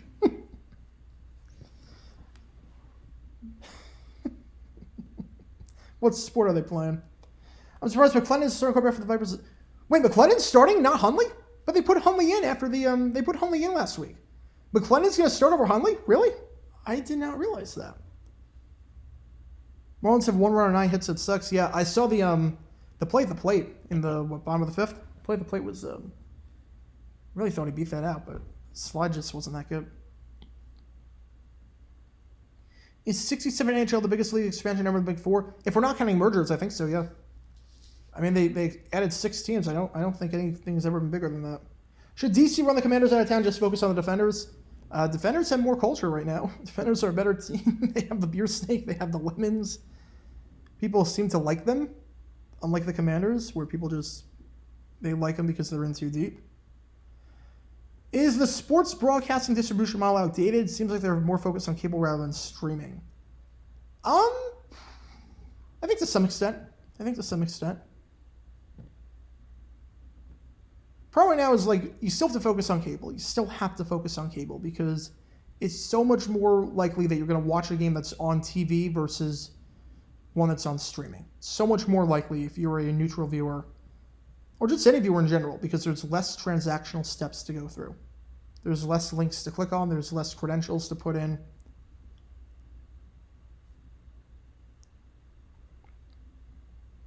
Should Blaine Gabbert go to the XFL or USFL? Why would he go to either league? Why would he go to either one? He's doing perfectly fine as a backup. Perfectly fine as a backup right now in the NFL. Is he still a free agent? Did no one sign Gabbert? No one signed Gabbert yet? Really? I thought for sure someone would have signed him at this point. He's not a bad backup. I mean, he was terrible in Jacksonville, don't get me wrong, but he's not a bad backup. Any chance the Commanders move the team? No chance. No chance. I mean, move to Virginia maybe, but move the team, no. Someone's going to pick up Gabbert at some point. Maybe he's just waiting for training camp to see what happens with injuries and whatnot. But someone will pick up Gabbert. I don't know who it's going to be. But someone will pick up Gabbert. Can Ronaldo come back to Man U? No. He burned too many bridges the last time. His demands are way too high. Peterman, would he do well in the XFL, the USFL? He's good in practice, so honestly he might. He just signed with the Bears, though. He just signed with the Bears. Any chance to move the team? Yeah, Virginia, but other than that, I don't see them moving the team. They'll stay in the area. They'll stay in the metro area. I can see moving to Virginia, though. How's it going, man, with the plan? How's it going? Welcome to the stream. Welcome to the stream. Oh, no, the Burger King Ducks commercial is phenomenal. I've seen all the meme ones at this point. The Burger King Ducks one is great. I love that. Oh, I love that one. All right, halftime here again. 21-9 Sea Dragons. Renegades get the ball to start the second half. Drew Plitt, the quarterback. Bit of an up and down day. Again, they did get Luis Perez from the Vegas Vipers. Some halftime stats brought to you by today's sponsor, who at this point is no one. So if anyone is interested in that, let me know. Danucci, 12 for 16, 163 yards, 1 touchdown, no picks, and he's doing a lot with his legs as well. 44 yards on the ground. He's got 200 all-purpose yards today. Only 3 handoffs. 2 to Hammonds, 1 to Bradwell. The Sea Dragons really keeping it through the air, and it's working tremendously right now. Jordan Visa with 79 yards, 3 catches. Blake Jackson, 3 catches, 47 yards. Quinterio Cole with the interception. And Clarence Hicks has been all over the place today, flying. He's got 4 tackles. He's got a sack. He's had a few plays in the backfield as well. Drew Plitt, 10 for 17, 134. Renegades, they have 58 rushing yards. Davion Smith, the leader in the clubhouse, with 25 yards. Drew Plitt has 22 as well. No one really doing much of anything receiving-wise for the Renegades. Sal Canelo leads the team, 2 catches, 40 yards, but he also had a pretty bad drop. Victor Bolding has 2 catches for 22 yards. Everyone else, 1 catch or less. Not a whole lot of pressure being forced by the Renegades. Yes, they have 2 sacks, but a lot of it is coming from Danucci holding onto the ball for too long. What if AI Obama, Trump, and Biden did a booth? I love those videos. I'll sponsor. I have $3. I can receive the BK out of my memory. Honestly, $3 is enough. $3 is enough. Money is money. We can have 20,000 different sponsors. We can do that. Lisa Stanfield, 1-hit wonder in the U.S. OMC, definitely 1-hit wonder. Lisa Stanfield, I felt like she had some minor hits, but I would say, yeah, 1-hit wonder. I would say if you're calling Vanessa Carlin a one-hit wonder, you have to say Lisa Stanfield one-hit wonder. Let's see. The Mavs fail qualify for the play-in, should they part ways? Oh, even if they do qualify, part ways. Part ways. He's a terrible head coach. Terrible head coach. I would say AI, Obama, Trump, Biden. Obama would have to be play-by-play. He would have to be play-by-play. Biggest mid-season collapse and missed the playoffs. 2018 Steelers started 7-2-1, missed the playoffs ending with 9-6-1. Broncos in 2008 were pretty bad in terms of their collapse. I would also say the Chargers in 87. There was no reason for that collapse. They were 8-1 and they ended 8-8. Pet Shop Boys? No. They had What I Do to Deserve This. They had that as well. It's a Sin. They're not a one-hit wonder. Favorite AI video? Wii Sports. It's definitely the Wii Sports or the Mario Kart one. The Mario Kart one's really, really good. Mario Kart one's really good. Yeah, Pet Shop Boys had multiple hits. In the U.S., they are not a one-hit wonder in the slightest bit. West End Girls, It's a Sin. What have I done to deserve this? First overall pick, I think it's going to be Stroud. I think it's going to be CJ Stroud at this point. 94 Eagles are also up there for biggest collapse. Yeah, Chargers were 8-1. They lost 7 straight in 87. They were terrible. 04 Vikings are up there for, or 03 Vikings, I should say, for biggest collapse. They're up there. And honestly, you look at the standings, the Titans this past season, we're going to be looking at that and like, how the heck did that happen? 99ers or 98 Vikings. Ooh, that's tough. They're the best teams to lose in the conference championship. That is tough. I would say the 99ers. Wii Sports Resort is better than Wii Sports. Ooh. Look, Wii Sports Resort had golf, so I would say so, yeah. I would say so. Haven't seen the Radiohead one. $5 from Man with a Plan. Oh boy, here we go. Here we go. Oh yeah, and Always on My Mind. Yeah. Great cover. I mean, the Willie Nelson version is the best, but great cover. Let's see. Whopper, Junior Double Triple Whopper, Impossible or Baking Whopper, I Rule This Day, Lettuce Mayo Pickle Ketchup. Oh, back with the Whopper jingle. Back with the Whopper jingle. But thank you so much for the $5 donation. Thank you so much for tuning in. I'll recite all the BK things you want as long as you've got the any donations. I'll recite all the BK things you want me to. Money is money. 95 Rams and Raiders, yeah, they're up there. They're up there. Swap out Whopper with Dilly and you get a Bud Light commercial.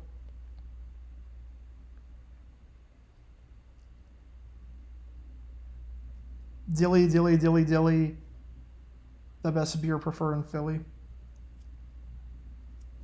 I don't know. You can make it work. Only so much you can do with 150 characters. That is true.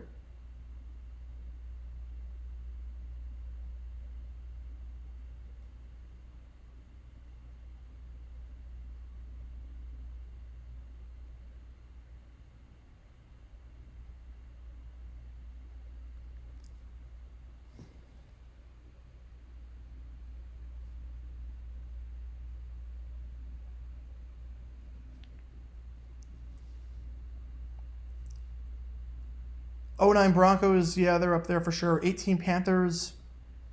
Yeah, I would say so. I would say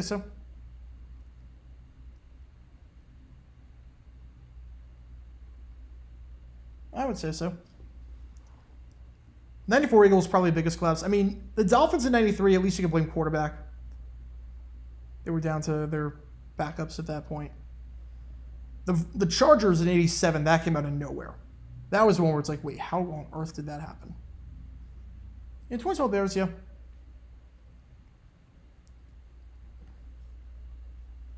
Oh, I have to put the timeouts back. All right.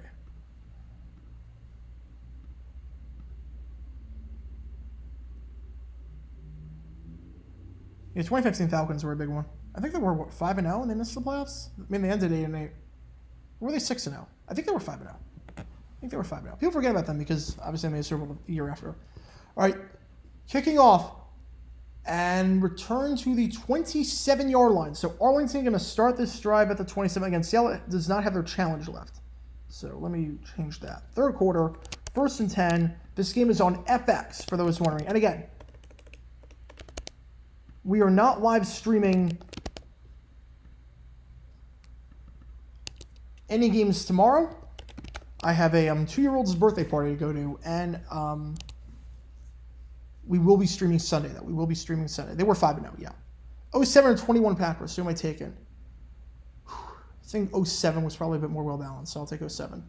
Shovel pass to Canella. Canella picks up 2 yards on the play.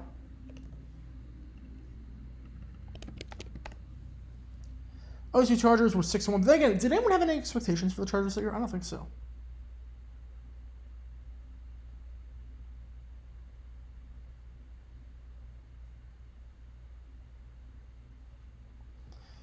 Another $5 from Man with the Plan. Here's a little something to eat like a king who's on a budget. Thank you so much. Definitely help a lot. You missed the Instacart drama earlier during the stream. And that's a first down run there by Letty Brown. That was Smith rather. It's Davion Smith up the middle. Nice sidestep, nice spin move. You missed the whole drama at the start of the stream with Instacart. They came late and they delivered the wrong order. So it was on hold with them for a while. So, yeah. Who wins, 2000 Giants or 06 Bears? Oh, that was weather chart. Oh, my goodness. Wow. I just assumed that it was assumed because of BK. So thank you so much, weather chart. My apologies. I went on autopilot for that one. First down run by Smith once again. Oh, Instacart drama. Yeah, long story short, I put in an order for Instacart that was supposed to come an hour before the stream started. And they showed up late. And when they showed up while I was on stream, and they didn't have the right order. Everything was wrong, so I had to work that out. First down, the 45-yard line now of Seattle after that run. Play action. Dumps it off in the flat to the tight end, number 81, Nate Becker. Gain of 7 on the play. 2nd and 3. Big drive for the Renegades after allowing a touchdown on the final drive. Anyone who was both on 85 and 96? I don't believe so. I don't think there was. Fingers crossed that Stroud Young is not the new Manning Leaf. That would be a special bet for me and others looking for a Texans rival. Yeah, I don't think it will be. I mean, both these guys have their head on straight. I don't think it's going to be. They're both going to be good quarterbacks, I think. 2000 Giants, 06 Bears. Look, Kerry Collins was a good quarterback that year. Rex Grossman was not. That's an incomplete pass. So 3rd and 5. I'll take the Giants. Order BK during a stream and sing the jingle. I'm not even a burger person. Have I had Waffle House or Whataburger? I went to college in the South. I had Waffle House every week. Waffle House is amazing. Waffle House is absolutely amazing. Their waffles are truly heavenly. It's unlike anything you've had. 3rd and 5 at the 39-yard line. Dumps it off on a swing pass. Caught by Brown, but doesn't get anything. Gets back to the line of scrimmage, and that is it. Tackle on the play by probably the best defender for the Sea Dragons today, Clarence Hicks. Take heart, you'll be on national TV soon. They cannot pass up the opportunity to talk about NFL history. You've never heard him. That'd be nice. Thank you so much. Who wins, 84 Dolphins or 90 Bills?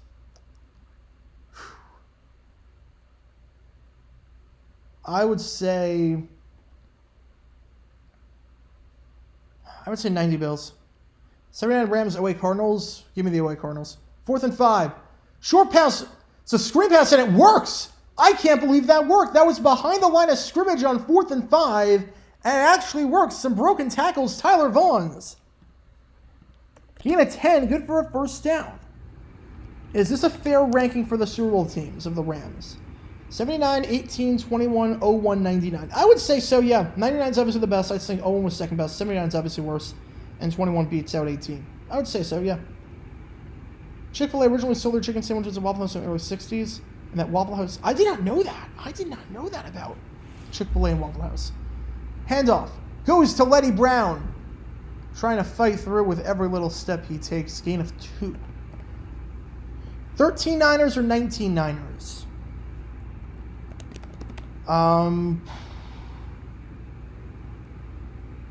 I'll take the defense of 19. So I'll say 19. 2nd and 7. Ball at the 26-yard line. 99 Titans, 15 Panthers. The Titans were good that year. Give me 99. Yeah, Sea Dragons are too good right now. Ball at the 27-yard line. Plitt steps up in the pocket. He's got room to run. He's going to go down at the 20, 19-yard line, 20-yard line. They mark it. Ducks the head forward and picks up the first down in the process.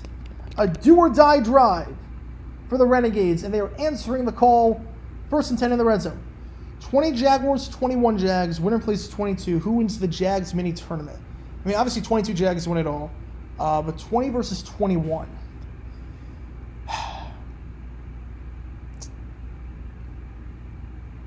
I would say 21 wins it. I'd say 21 wins it. Handoff. Up the middle. Letty Brown. Gain of 8. Renegades knocking on the door. Yeah, I think 21 probably wins. They had the better defense. Better quarterback play, even though Lawrence wasn't great in 21. Better QB play. Granted, I think 20 had better receivers, but we're assuming a healthy 21, so you have Chark. I think they win. Have I got a picture of myself as a Simpsons character? No, never. 12 Bobcats, 16 76ers. The 12 Bobcats were the worst team I've ever seen in my life, so Sixers by default. Screen pass does not get the first. Bottled up, so no gain on the play. Catch there made by Javonte Payton, his first catch of the day, but nothing there. 08 Lions, 17 Browns. Oh, you're doing a ultimate team draft. Well, there was no question. There's no question. So I can't answer it. There's no question. No, the winless team, 17 Browns were actually close in games. They had some talent. Defensively, they were good. 08 Lions were terrible. So I would say the Browns. Yeah, Renegades wearing Oilers colors and Roughnecks wearing Arlington Rangers colors still looks weird. Yeah, I would say so. 3rd and 1. 4 down territory, you think. They're bunched up. Only 1 out wide. Handoff. Stopped at the line. Behind the line, Letty Brown goes down. Brought down on the play by Nico Lalos.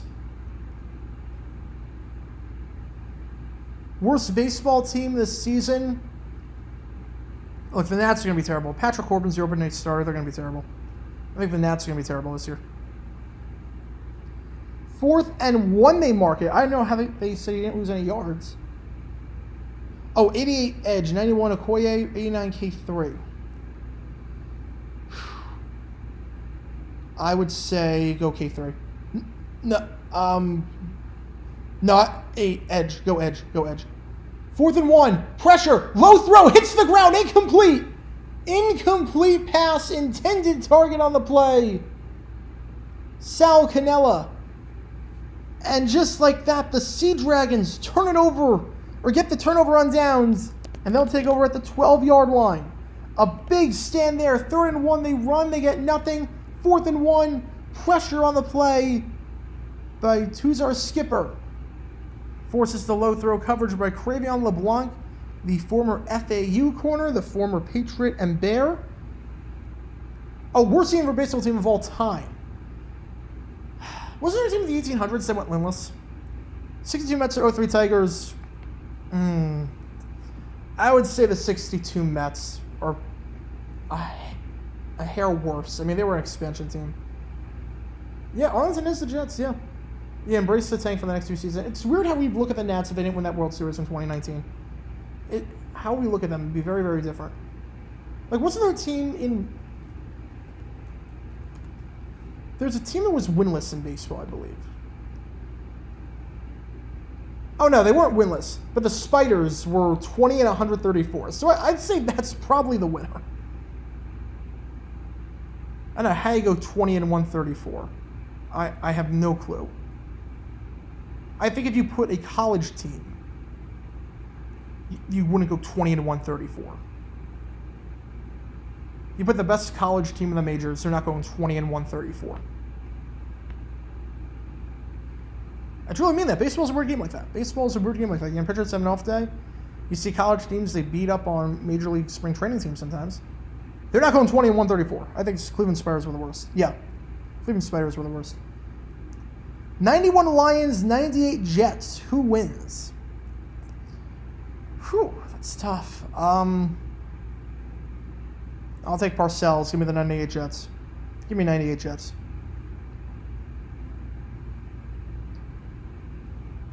I did not see Cuba Riot. Not see that. Super Bowl, Texans or Falcons or Browns? Who wins? Look, if Watson returns to form this year, I actually see them having a shot. I don't see how the Texans or Falcons are having a shot. So, I would say Browns. So, big stop by the Sea Dragons. 21-9. Used to play with Skipper back in college. That guy's a freak of nature. He was outbenching everyone in the offseason. I mean, he looks built. He looks really, really good.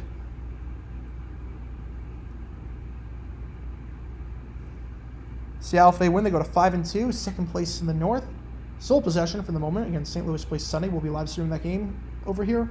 Arlington 3-3. They dropped to 3-4 with a loss. Tied with San Antonio if the Brahmas can win this week. Unless the Nats think he could be the next Aaron Martinez, I would consider trading him to a hitter-hungry team for some prospects. Yeah, they're not going anywhere right now. Build the farm. Build that farm. 1st and 10, ball at the 12-yard line. DiNucci. Again, they only ran 3 times with the running backs that entire first half. Very air-oriented. That pass is a curl route over the middle to Josh Gordon. Gain a 6 on the play, 2nd and 4. How is there no other major pro team that has ever been called the Spiders? U of Richmond is the only somewhat major college I know that some of you saying. Yeah, I don't know. It's a cool name. Spiders is a cool name. You can do some cool stuff with the logo. How will Drake London do this season? I loved him coming out of college. I think he goes over 1,000. I think he goes over 1,000 this season. I really like London. Were the 12 Falcons better than both the teams that make the Super Bowl? I think they were better than 99. I don't think they were better than 16. I think 16 was better than 12. 88 Bengals, 16 Falcons. 88 Bengals. 88 Bengals. 3rd and 1.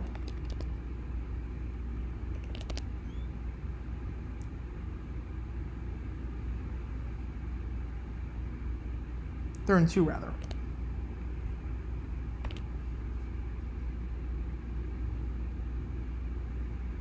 And the Bengals had so many weapons on offense there, I don't know how the Falcons stop it.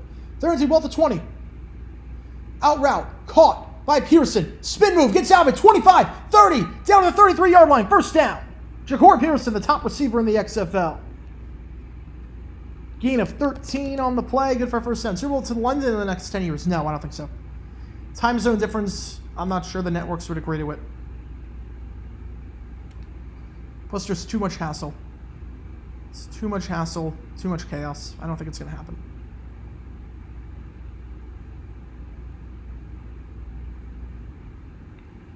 Guardianship and the Spiders would capitalize on the MCU. I do have to do a video on Spiders, Spider-Man, and baseball. I do have to do a video on that at some point. Probably when... I might do it later this year. We'll see. You might know what I'm talking about. You might know what I'm talking about. But that will be coming at some point. An in-depth documentary on Spider-Man and Major League Baseball. Oh, the Orioles were terrible a few seasons ago. It was only last year that they really got good again. It was only last year. DiNucci throws incomplete on that one after getting hit on the play by Willie Taylor III. But yeah, there will be a Spider-Man baseball video at some point. Because this was bizarre. And no one's done a video on it. It's relatively, it's not obscure necessarily, but it is... it is something that no one's done a video on. I've checked. Hammonds with the run on the delayed handoff. Gets the 1st down and more. Gain of 17 on the play. Gets to midfield. 4:40 left. If the Sea Dragons can score here, this one might be over. How you like Chaz Chisholm with a dinger? I think my stream might be behind because right now it's 1-0 Marlins. So I'm assuming this next pitch is going to be a Chaz dinger since he's up to bat. Nope, it's a low pitch. So it's coming up. It is coming up. 1st and 10. Handoff. Nothing doing. Gain of 1 on the play. But they are in Arlington territory. They've gotten into Arlington territory quite a few times today. And there it is. There's the dinger. B-movie or Shrek? B-movie loses its luster after a bit. The B-movie, the second half is not that good. Shrek is an all-time classic. So give me Shrek. That's crazy, though. Marlins Mets start at 6:40. It's 8:47, and we're in the bottom of the 8th. This is awesome. I can get used to watching baseball like this. This is amazing.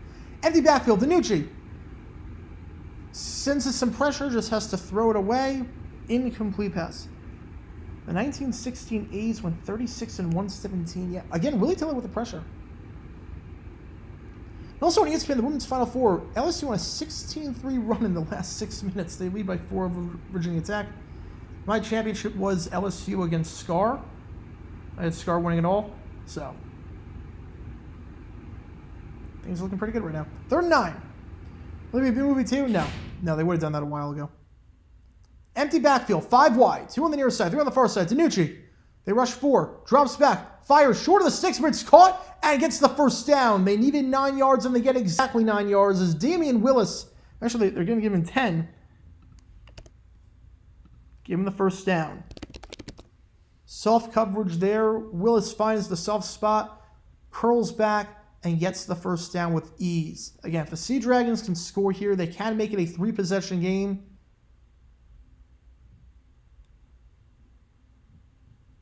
And they can pretty much put this one on ice. I don't know how the Renegades have the offensive firepower to keep up with them. Empty backfield again, 5 wide.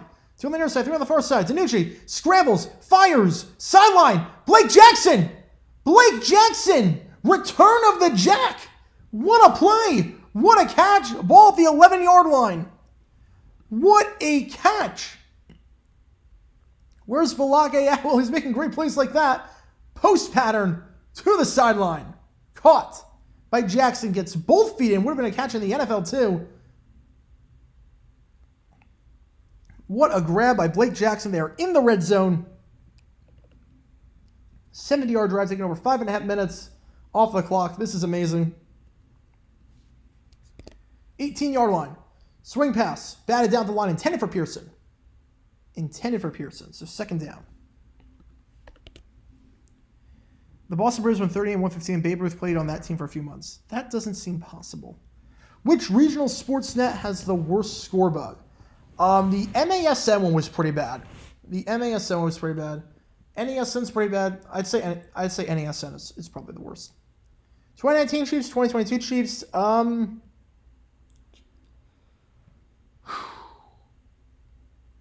would say 19. DiNucci fires, end zone picked. How many times has DiNucci thrown a red zone pick this year? Return to the 20. He's got room. 25 down the 30-yard line. How many times has that happened this year? Ben DiNucci with a red zone pick. Will Hill. Maybe that'll get the Renegades over the hill. 30-yard line he returns it out to. Oh my goodness. Ben DiNucci. How many red zone picks is that this year? What was he looking at? Or no, actually, it was a good close-down coverage by Hill, but you gotta get that off sooner. Oh my goodness. Ben DiNucci. Just as they were moving, they had complete control of this game. They were on a 6-minute drive. And now the Renegades are right back in it, just as things were looking bleak. Mike Goldberg is a ref. Oh, God.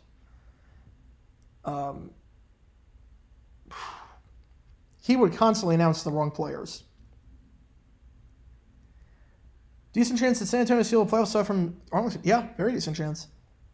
Predictions for the season. Super Bowl rematch. Jets make it to the playoffs if they get Rodgers. Yeah, it's all depending on Rodgers, obviously. If they don't get Rodgers, they're not making anything. I have Chiefs as of now, and I've got the Niners. No, actually. Yeah, I mean, the NFC is pretty bad. I'll take the Niners. Chiefs, Niners right now. But a lot can change. 86 Bears, 0-1 Rams. Is this with a healthy McMahon or after the Charles Davis injury? Because that changes everything. That changes a lot. But then again, also, 85, 86 Bears, they weren't great. Again, like part of what made it work is because of the style of time. Teams just ran the ball. QBs weren't that great. Stopping a guy like Marshall Falk out of the backfield, stopping the greatest show on turf. I think the Rams win. Does Mike Goldberg do good with UFC? He does better than he does in the NFL. I don't think he does that good, but he's better than he does in the NFL. Mets finally scored a run. About time. About time. It took him long enough. I mean, on top of the ninth in that game, this would be a 2-hour, 20-minute broadcast. Mike Goldberg calling the great snail race. That would be the one sport he could probably call. It's probably the one sport he could. Because you can't really mess that up. 72 Dolphins, 09 Pats. Wait, 09 Pats? No, 72 Dolphins then. 72 Dolphins. Yeah, 3 runs in this game. I think they're all home runs. Nice attempt there by the right fielder, but the team was disappointed with Babe Ruth's performance. They were a 30-win team that had the audacity to be disappointed with Babe Ruth. That's crazy. That is crazy. So 2-1 in the Marlins-Mets game. Again, we're at commercial right now in FX. Interception by Ben DiNucci at the worst possible time. They were moving the ball. Panthers legend Michael Jordan. Wait, what do you mean Panthers legend Michael Jordan? Never played for the Panthers or any team or anything with that. Goldberg calling Super Bowl, it would be the least watched game of all time. Oh, 07 Pats. Oh, give me the 07 Pats then. Give me the 07 Pats. And LSU was up by 8 on Virginia Tech with 3:30 left. Play. Fires. Caught. Gain of 12 on the play. Catch there made by Rennell Hall. Move it out to around the 42-yard line. Give him a first down. Big drive coming again. The last drive, they were stuffed short. They were stopped short on their on the last drive on 4th down. Take on the 1914 Boston Braves. They were definitely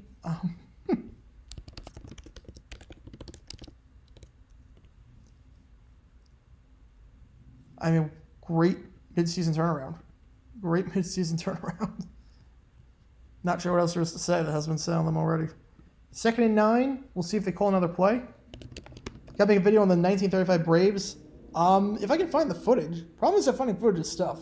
And a lot of stuff Foolish Baseball's covered already. So I might do that. Reading Vince Lombardi bio, he almost took the Eagles' job the year before going to Green Bay. How does that change things? Changes things a lot. The Eagles are now a dynasty. I don't know if the Packers necessarily stay in Green Bay. They might move to Milwaukee. I know a lot changes. A lot changes. Extreme Makeover makes a comeback, and the host is Mike Goldberg. I think at that point, the people would just be begging not to have their house. They would not want to be on the show at that point. They'd be like, yeah, no, we're good. We don't need the house. We don't need the house. Just so we don't have to see you. All right, so the Marlins game is over. Marlins won that 1-2-1. End of the third quarter. We have 1 quarter left in action. 2nd and 9 when we get back. Oh, there's gone the Panthers and Michael Jordan? Wait, really? I did not know that. I did not know that. All right, so now let's see what other MLB games I can put on my thing. There's not a whole lot of options today. So I guess right now the only other game on is the White Sox Astros. So I'll flip that on my other monitor. We're going to work for Tim Tebow in the NFL. Well, he can't really throw a football.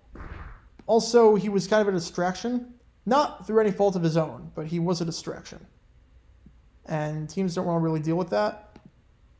When anytime your starting quarterback does something wrong, they want Tebow coming in.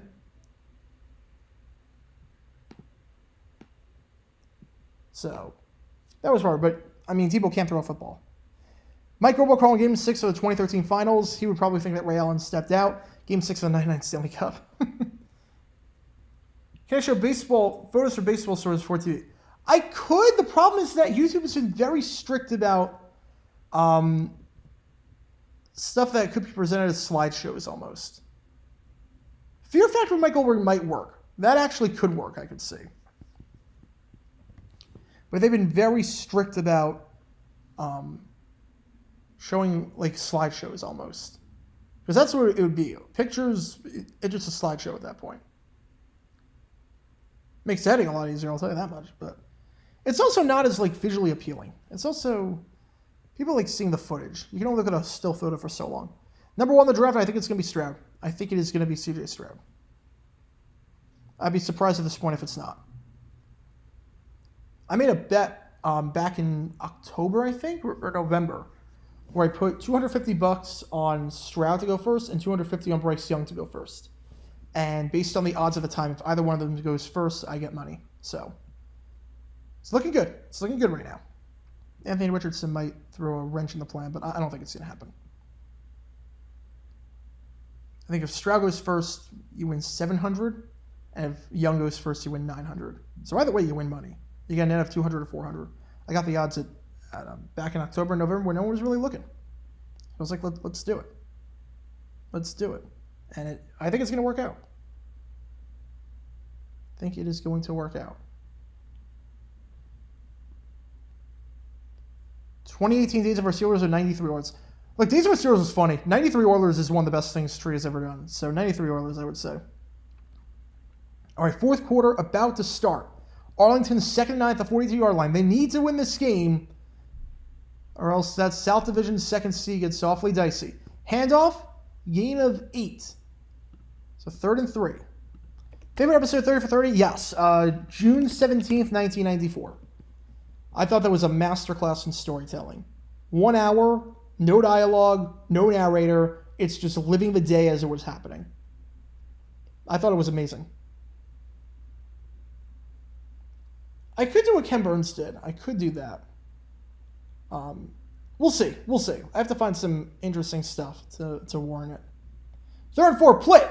Pocket. Collapsing on him. Incomplete. Batted down on the play by Zafir Kelly.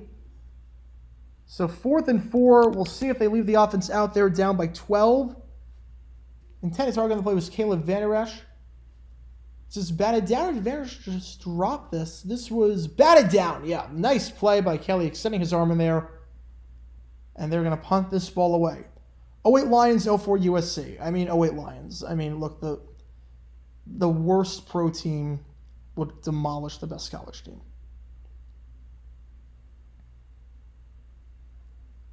Fourth and 4, they're punting it away. Marquette King. And it is going to be fielded at the 10-yard line. Cuts back, 15, 20. McKnight down at the 21-yard line. So that's where the Sea Dragons take over. After Ben DiNucci ended that last drive on an interception, a costly one in the red zone. They could have put the game on ice. Is Kim Mulkey the villain of women's college basketball? Maybe. I'm not really sure that women's college basketball is a villain, necessarily. I say UConn's the big bad giant, but there's not really anything hateable about UConn other than the fact they win all the time. But not anymore. Not anymore. A lot more parity now. $77, 08 Lions, 08 Lions. Look, the Bucks had no offense. The Bucks were shut out in all but one home game.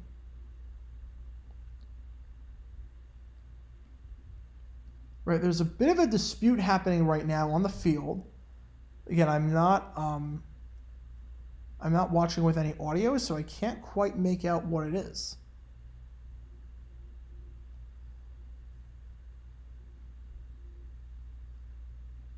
Let's see. There was a fight that broke out. Fight that broke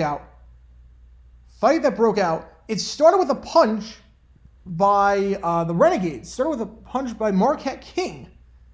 And then it just kept going back and forth. No flag called. Swing pass to start off, and that goes nowhere. So 2nd and 11. Would 04 USC be any... Oh, that's different. That's different. A pre-World War II? Absolutely. Absolutely. The average size of the offensive line on USC back in 04 was bigger than the average size back in World War II days. So that wouldn't be...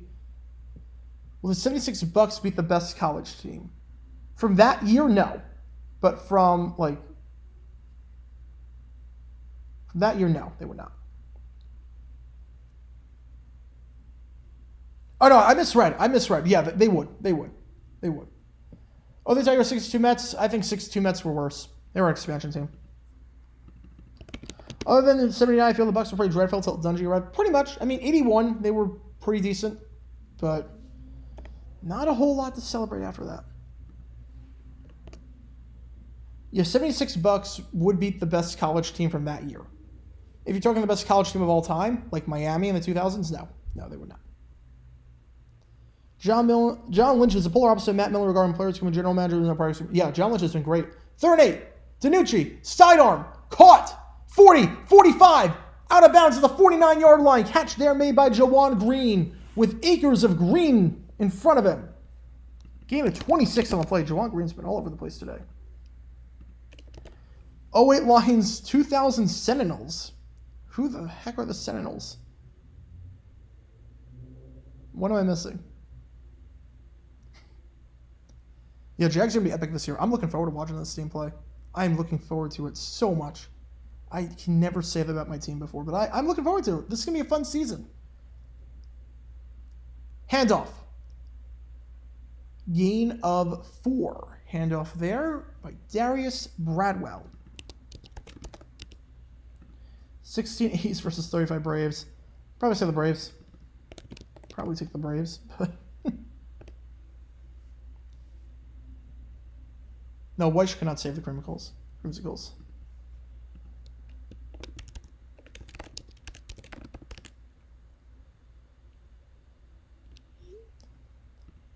My trends out for leave the Bucks. They had Sean King waiting in the wings. Hand up Bradwell once again. Bullies his way forward for a first down. Gain of 8.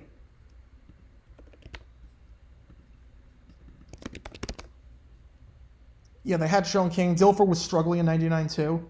Like there was some tension between the players and Dilfer, especially after that game against the Giants week 1. I did a video on that game. So it was natural. Sea Dragons linebacker number 8, Trey Walker, went to Idaho. Nice. Yeah, Millen was considered to be very good, and then he kind of ruined his reputation with the Lions thing. 1st and 10, 39-yard line. DiNucci. Fires. Sideline. Caught. No. Dropped. Juwan Green dropped it. Coverage on the play there by Shakur Brown. Oh, Shane Falco's 2000 Washington Sentinels. Oh, easily Falco. Easily. Incomplete pass. What can Brown do for you? Well, he can cover that one. 10 minutes left. Sea Dragons up by 12. They can put this game on ice if they can score a touchdown here. We're at the 39-yard line. Arlington really struggling this season as of late. Empty backfield. DiNucci as they rush 3. Caught by Peterson. Breaks a tackle. Down at the 32-yard line. Fair football book. Fair football book. It's a good question. I don't really have one. I don't really have a favorite football book. I read them a lot when I was younger, but I don't really have a favorite one. 98 Yankees, 2016 Cubs. Oh, easily the Yankees. Easily. It's not even close. 98 Yankees are one of the best teams of all time. I'm taking the 98 Yankees. 3rd and 3. DiNucci, QB draw. He's got the first down and more down at the 28-yard line. He was down. The ball came out, but he was down before that. Gain of 4 on the play. Good for a first down. And this clock just eating away. Again, the clock runs on everything. So, assuming that nothing happens like a turnover, Arlington's not touching this ball. Best case scenario until 7 minutes left. KU? That's not how it's pronounced at all. Thoughts on MLB teams altering their ballparks, such as Sanford moving Triples Alley or Houston moving the Hill in center field? I get it. I'm not crazy when they move in the fences, but I get the logic of altering ballparks. I just don't like it when they alter it for specific players. I don't like that. Jefferson's are the 76 Bucks. Give me the Bucks. Yeah, Kim Mulkey's done a heck of a job with LSU for sure. I don't know why they were a 3 seed. Yeah, can someone explain why LSU was a 3? 2 losses. I mean, South Carolina was in their conference. Can someone explain why LSU was a 3? I really thought they were going to be a 1, especially over VT. How is VT a 1 and LSU a 3? I don't get it.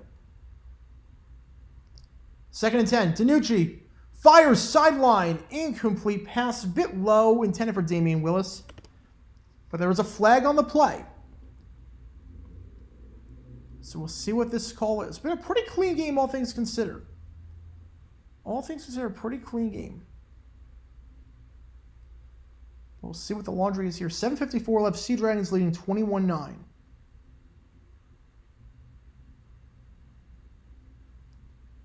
There is no foul. And the referee put up 2 fingers for second down, but really it's third down. Make a playlist called NBC in 1968. I gotta make some more playlists. Gotta do some broadcasting playlists. I need to do some playlists from past 2000 before 1970. Because 68, there are so many good stories. There are so many good stories from 1968. Like today's story was nuts. A kid just tears up phone books, brings multiple phone books into the stadium, and just causes havoc. 3rd and 10. Danucci gonna try taking off and pick up the first down that way. He cannot get it. He picks up 2 yards. Does the smart thing. Clock still runs. 4th and 8. 26-yard line. 44-yard field goal coming up for Eberle. He's 2 for 2 on the day. Can he make it 3 for 3? The Go Animate Grounded vids. I feel like I might have seen them. I'm not sure. Payman's List was goes ice cream. That's awesome. Best NFL wildcard team ever. Titans 13-3. I'd probably say them. Justin Jefferson beating his Rice receiver. No way. No, Rice's record is in a league of its own. 43-yard attempt. The kick by Eberle is up, and it splits the uprights.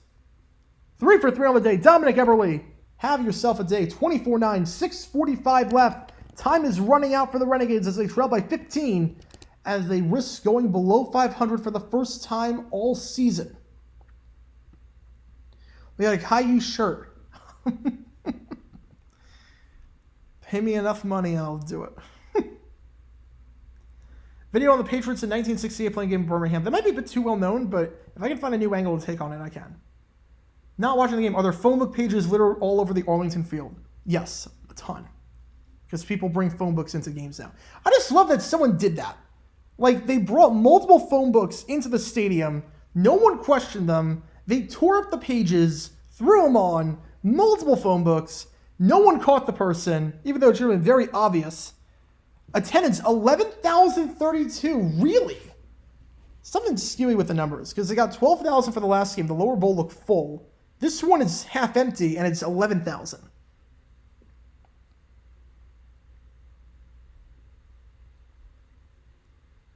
That's going to Miami this summer? I don't think so. I think it goes back to Barcelona. It's not going back to PSG, but I think it does go back to Barcelona. 97 Broncos, yeah, they were a wild card. That's a good option, actually. That's a good option. I mean, the 99 Titans were just so good. Who uses phone books these days anyway? Yeah, exactly. Panthers will do this season in record. I think they win the South. I think 8-9, 9-8, something like that. XFL team actually breaks 10,000. Yeah, I mean, look, Arlington's broken 10K every game. Arlington's been, I guess, okay. Not great, but okay. San Antonio's been great. St. Louis has been phenomenal, obviously. DC has been great. It's required to send out phone books. Is it still required today? I don't know if it's still required today now that we have the internet. It just seems like a waste of paper. Lemons or phone books? I mean, phone books are unique. Phone books are amazing. I'm struggling to understand the logic behind Miami Orange Bowl security in 1968. How does a teenager sneak multiple phone books into a game, rip all the paper, throw it onto the field, and no one notices and no one cleans it up? Like, literally, it looked like bird poop. The stadium looked like bird poop. Well, catfish? Yeah, but catfish, it doesn't like... Catfish, it's one catfish and that's it. And that's after a hat trick. This is like on the field throughout the entire game. Yeah, I know people throw confetti and streamers onto the field in soccer, I get it, but that's so the corner flags and whatnot. That's not the entire field being covered by it. This was the entire field being covered by just phone book paper.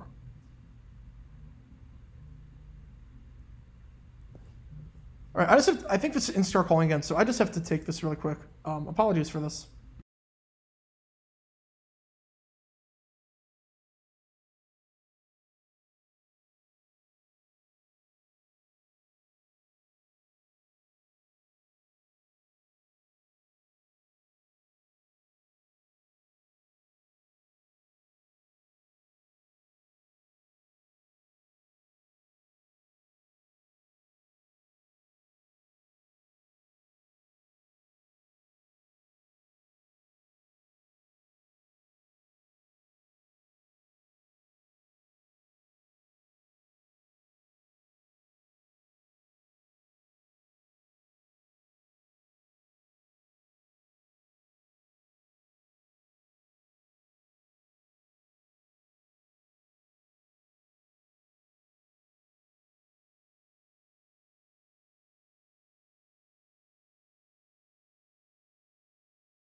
All right, so 24-9. Apologies for that. So basically, the Instacart drama is not done. That catch is caught by Salcanella, rather, down the 40-yard line. So basically, here's what happened. So if you were following at the start, we had the Instacart drama at the start. Again, apologies for all that. The guy then delivered the right order. But now we have another Instacart driver, because I said, I told Instacart I want, I just another guy deliver the food. We have another Instacart driver now who has now delivered the food, not realizing that that I already got my food. That the guy just dropped it off at the wrong door. That's now at the 41-yard line. So it's just a giant mess right now, and he can't get into the building. So it's just it's an absolute mess right now. So basically, long story short, just some more Instacart drama. First and 10 at the 41-yard line. Yeah, Marlins Park. Yeah, I'm not surprised it's not packed for Marlins games. I'm not surprised. I mean, World Baseball Classic did a great job catering to that demographic, and the Marlins just don't. Babe Ruth was a player today who could be DH? Absolutely. He couldn't play the field. There's no way Ruth would be able to play the field. With his speed, hands to the face on the Renegades, so back him up a few. Now, I do need a technical difficulties, or a we'll be right back screen. I do need that. But yeah, the Instacart, if you missed it at the start, Instacart order was supposed to come before the stream started. It didn't come until the stream started. When it came, the food was wrong. Literally every order, everything in the food was wrong. Turns out the delivery driver went to the wrong door. He didn't answer the Instacart thing, so he couldn't go back. And then he did go back eventually. And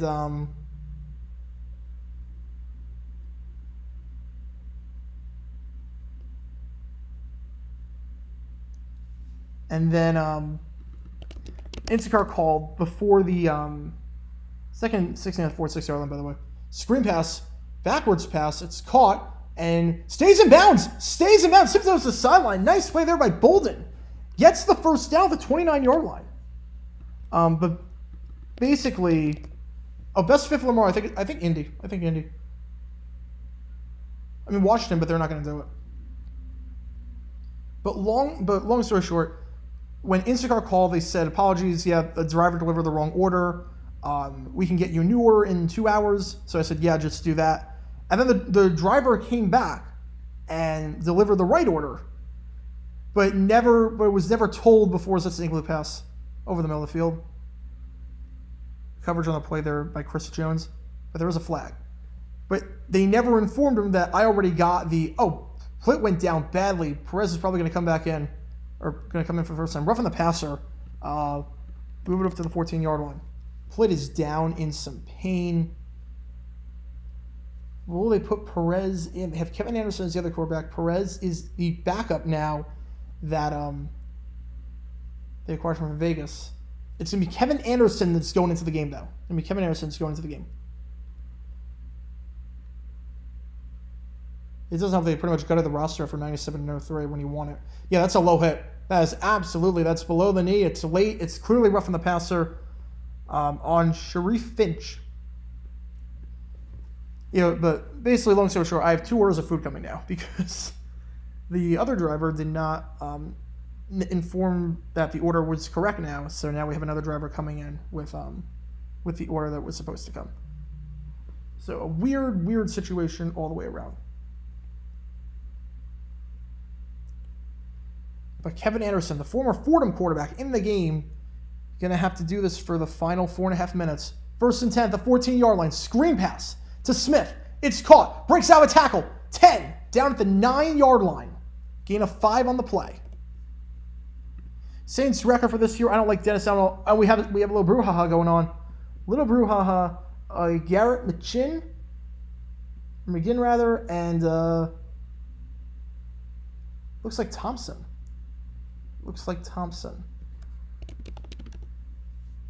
Saints record, I think, 5-12 probably. Yeah, late hit. That was late hit, but they don't call it. And then Thompson gets all up into the face of Garrett McGinn, I want to say. Second 5, Plitt is back in. So we're going to tough this one out. Good to see. Breaks out a tackle, so they rule him down. They did not. They kept the play going. Second effort gets 4. Who wins 08 Lions or the 01 Extreme? Definitely the Lions.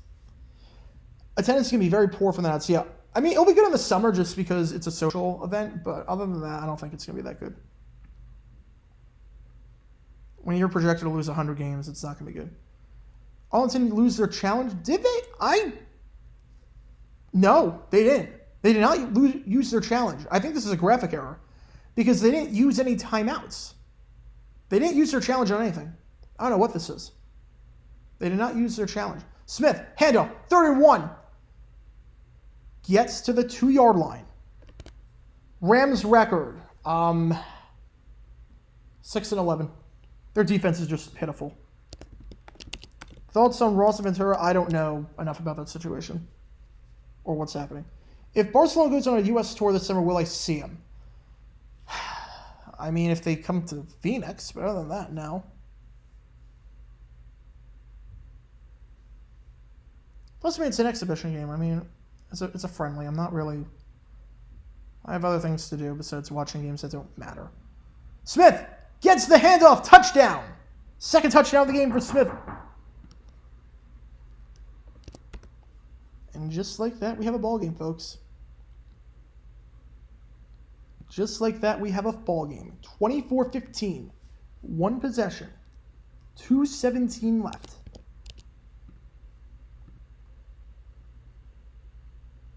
They're going to go for 2, it looks like. Stoops holding up 2 fingers. They have 3 timeouts, the 2-minute warning. And you figure an onside kick attempt, 4th and 15, is coming up after this play regardless. It's a 1-possession game. Big conversion coming up here. Smith with 2 touchdown runs today.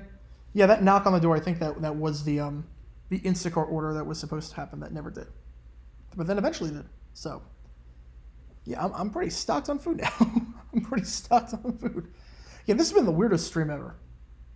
Instacart? No, they don't do restaurants. That's like Grubhub. Plitt, end zone! Incomplete, but there is a flag on the play for roughness. Very clearly, helmet to helmet. Thompson getting called for that one after a late hit that wasn't called before. That one, very clearly helmet to helmet. defenseless receiver, Rennell Hall. So we'll see what they do here.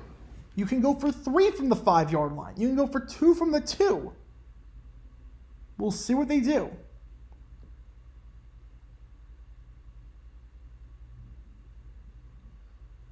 So obviously penalty is on the Sea Dragons for helmet to helmet. Good to see though that Hall is okay. Thompson has had a rough drive. Rough drive so far. Will Tyreek Hill fall off? No, he's not falling off this season. Very clearly helmet to helmet. He's going down. He's defenseless. He led. I mean, that's the right call. They're going to call that any day of the week. Elbow to the helmet? Yeah, they're calling that. They're calling that. So 24-15, they're going to go for 2 from the 2. Here we go. Smith in the backfield. It's going to be a pass. Play. What the heck was that play? That's your play from the 2-yard line? You're not going to give it to Smith? You're going to try a one-on-one fade route with Canella? Really? Really? Interesting call. Not sure I agree with that, but 24-15 is the score. If that's your call, you might as well go for 3. Honestly, if that's your call, go from the 5-yard line. Go for 3. That's terrible. Again, you're seeing the schedule on the screen right now. San Antonio, Vegas is tomorrow at 3 p.m. Eastern. DC, Orlando, 6 p.m. I'm not streaming either of those games. I will be away. You can't do restaurant on Instagram. But we will be doing the game St. Louis, Houston, Sunday. We will be doing that game. So be sure to stay tuned in for that one when we do it. 24-15. 4th and 15 is probably coming up. You're not kicking off here. There's no reason to kick off. You're at your own 25-yard line. You have 3 timeouts and the 2-minute warning, but Sales are moving the ball pretty well. They're kicking off! Wait, what? Wait, why are you kicking off? Why are they kicking off? You can go for 4th and 15 here. Why are you kicking it off? What on earth is Stoops doing? Kickoff to the 25. 30, guy stumbles. 35, 40, McKnight is at the 40-yard line. What on earth? What is Stoops doing? Why do you not go 4th and 15? They get a first down, it's pretty much over. All right, Instacart is calling again. This is still not done, so give me 1 second. Apologies for this.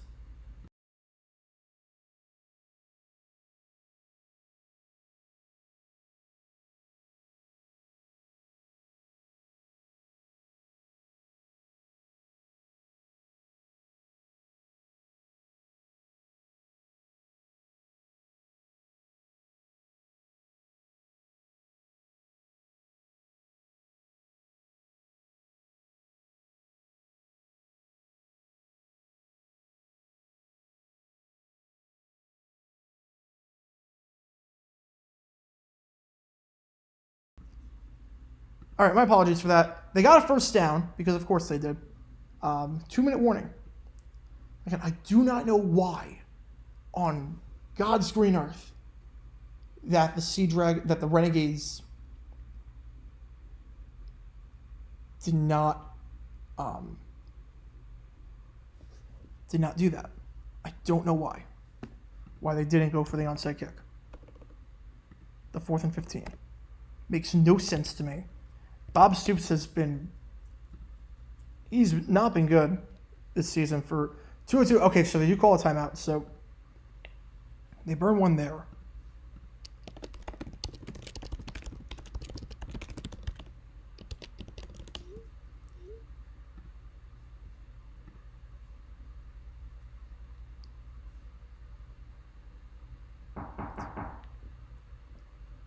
Empty backfield, first down. Pearson. Hurdles. Gets about 5. All right, let me take this again. I'm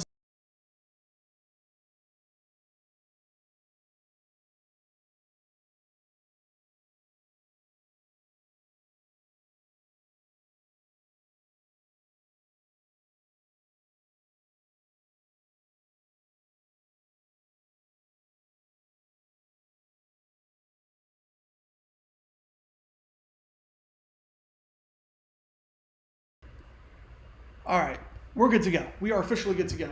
This has been one of the weirdest streams ever. This has been a bizarre stream. Not at all what I thought was going to happen, but there's 2 minutes left in this contest. As I adjust my screens, because I'm all out of sorts right now. Renegades have 2 timeouts to get. I don't know why. 4th and 15. They decide not to do that, and they decide to kick it off, because I don't think they're touching the ball again. I don't think the Renegades are touching this ball again. This is going to come back to bite them, I think. Brett Favre's at the door with the food stamps. 24-15.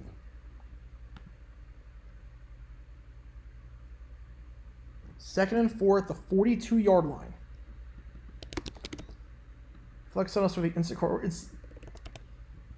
It's the same word that they delivered again for some reason. So now I guess I have 2 for the price of 1. It's bizarre. It is absolutely bizarre. I have 2 orders for the price of 1 now, so I'm going to get set for a bit.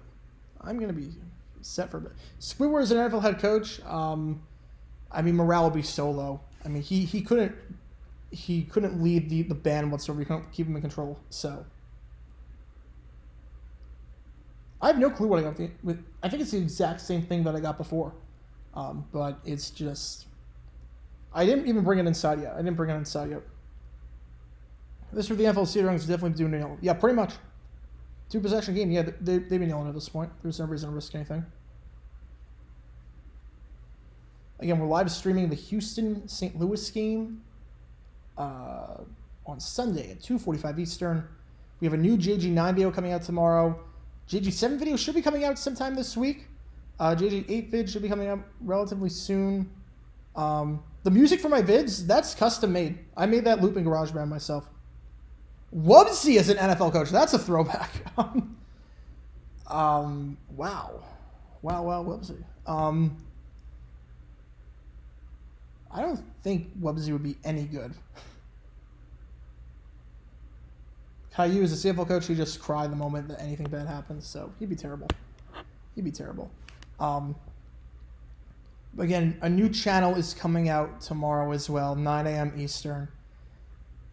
A new era of JG9. I'm really, really looking forward to it. It's a brand new era. I think you guys are going to like it. 1:56 left. 24-15 ball game. DiNucci in the shotgun. And now we 4 wide. Handoff goes to Bradwell. Down to the 40-yard line. And now Arlington will burn the second timeout. This is the ball game, folks. A troll channel, you'll see.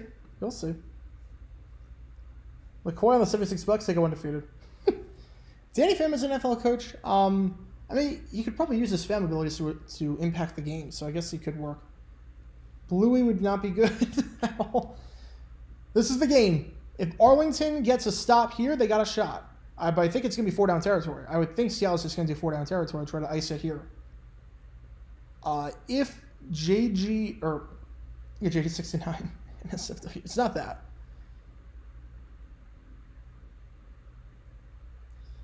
Oh, I like what he did there with the Lisa Sandfeld thing with all around the world. I like that. This is probably 4-down territory. 3rd and 2. Seattle gets a first down. This ball game is over. The Sea Dragons win their 5th straight game. Arlington drops to below 500 for the first time. What changes starting Monday? Nothing. The new channel's coming tomorrow. Handoff gets the first down. Hammonds needed 2. He got 2. Stoops will burn that final timeout. But, folks, that is going to be all she wrote. The rest of this game is just a formality at this point. Quick-moving game. Under about 2.5 hours. I guess the Renegades, you might as well challenge the spot. You got nothing to lose.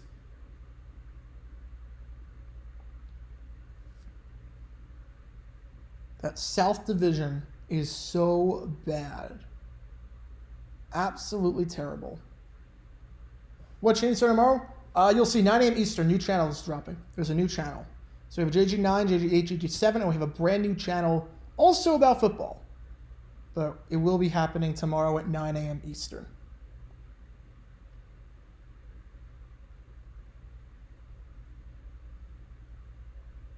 Some interesting stuff is happening, and I'm very scared it might actually work. George Costanza as an NFL coach. I mean, look, he helped the Yankees out a lot. He could probably help out the Giants or the Jets.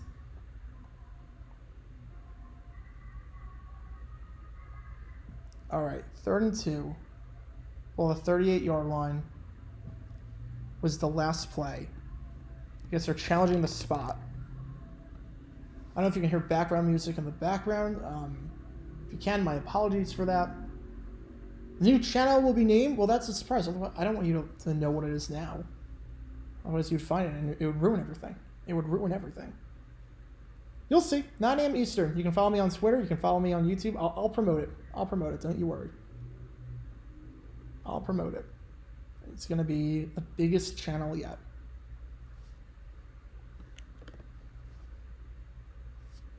I am live streaming the XFL on Sunday. We have live NFL trivia on Wednesday. We have, what else do we have coming up? Again, JG9 video coming out tomorrow. JG7 video coming out this weekend. A lot of exciting stuff. Should be fun. Should be fun. And thank you guys for tuning in on this Friday night. 85 Pats, 94 Chargers. 85 Pats were more well-rounded, so I would say 85 Pats. 1st and 10, they officially confirm it. And you can see the playoff structure on the screen. I won't be doing the South Division Championship. I won't be doing that one because I'll be at the NFL Draft. We will do the North Division Championship, barring anything crazy happening with my flight. Coming back from Kansas City. That'll be a busy day. We do an early flight and then come back and do the North Division Championship.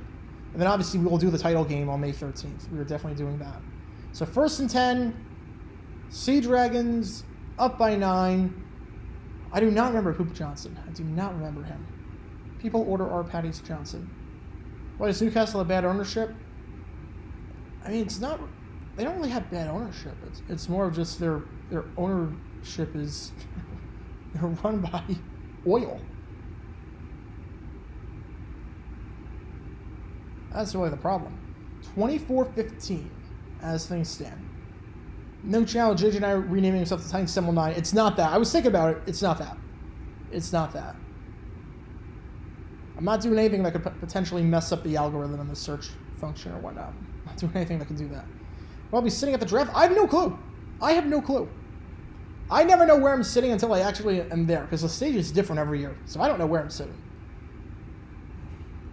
1st and 10, 38-yard line. Handoff to Hammonds. And I'm not sure why they're running the... They don't need to call any plays. I'm not sure why exactly they're doing this. But Seattle will improve to 5-2. Arlington will drop to 3-4. That South Division race just got wide open for the Brahmas, especially because they got Vegas coming up next. And Vegas is not any good. So we could have a tie for the division. Also, don't underestimate Vegas. Honestly, Vegas, they win this game. They're only one back. 2nd and 5. Handoff. Hammonds. Juke move. Gain of 3 down at the 29-yard line. This one pretty much a formality at this point. So San Antonio wins this game tomorrow. They're all tied up. Vegas wins. We have a 3-dog fight for 2nd place in the South, which gets interesting. And then, obviously, DC Orlando, that game doesn't really mean a whole lot, all things considered. Sunday's games are big. Houston, St. Louis, that's going to be one of the bigger games of the season. 3rd and 2. Hammonds. Loses 1. But again, I don't even know why they call plays. I don't know why they call plays. They didn't need to do that. That is the ball game, folks. The Sea Dragons let the clock expire. They go to 5-2. 5 straight wins after an 0-2 start. The Renegades dropped to 3-4, below 500 for the first time all season. And that will conclude this ball game. Seattle goes on the road, wins their 5th straight, takes it by a final score of 24-15. 24-15. What a way to start off Week 7. Again, thank you guys for tuning in. I won't be here Saturday. I will not be here Saturday. No streams on Saturday. Sunday, we will be doing the stream. Houston, St. Louis, 2:45 p.m. Eastern. Tune in for that one. Should be a ton of fun. Thank you guys again for everything. And again, new JJ Night video coming out tomorrow, and a new announcement coming at 9 a.m. Eastern, which I think you guys are going to like. Until next time, this is Jerry.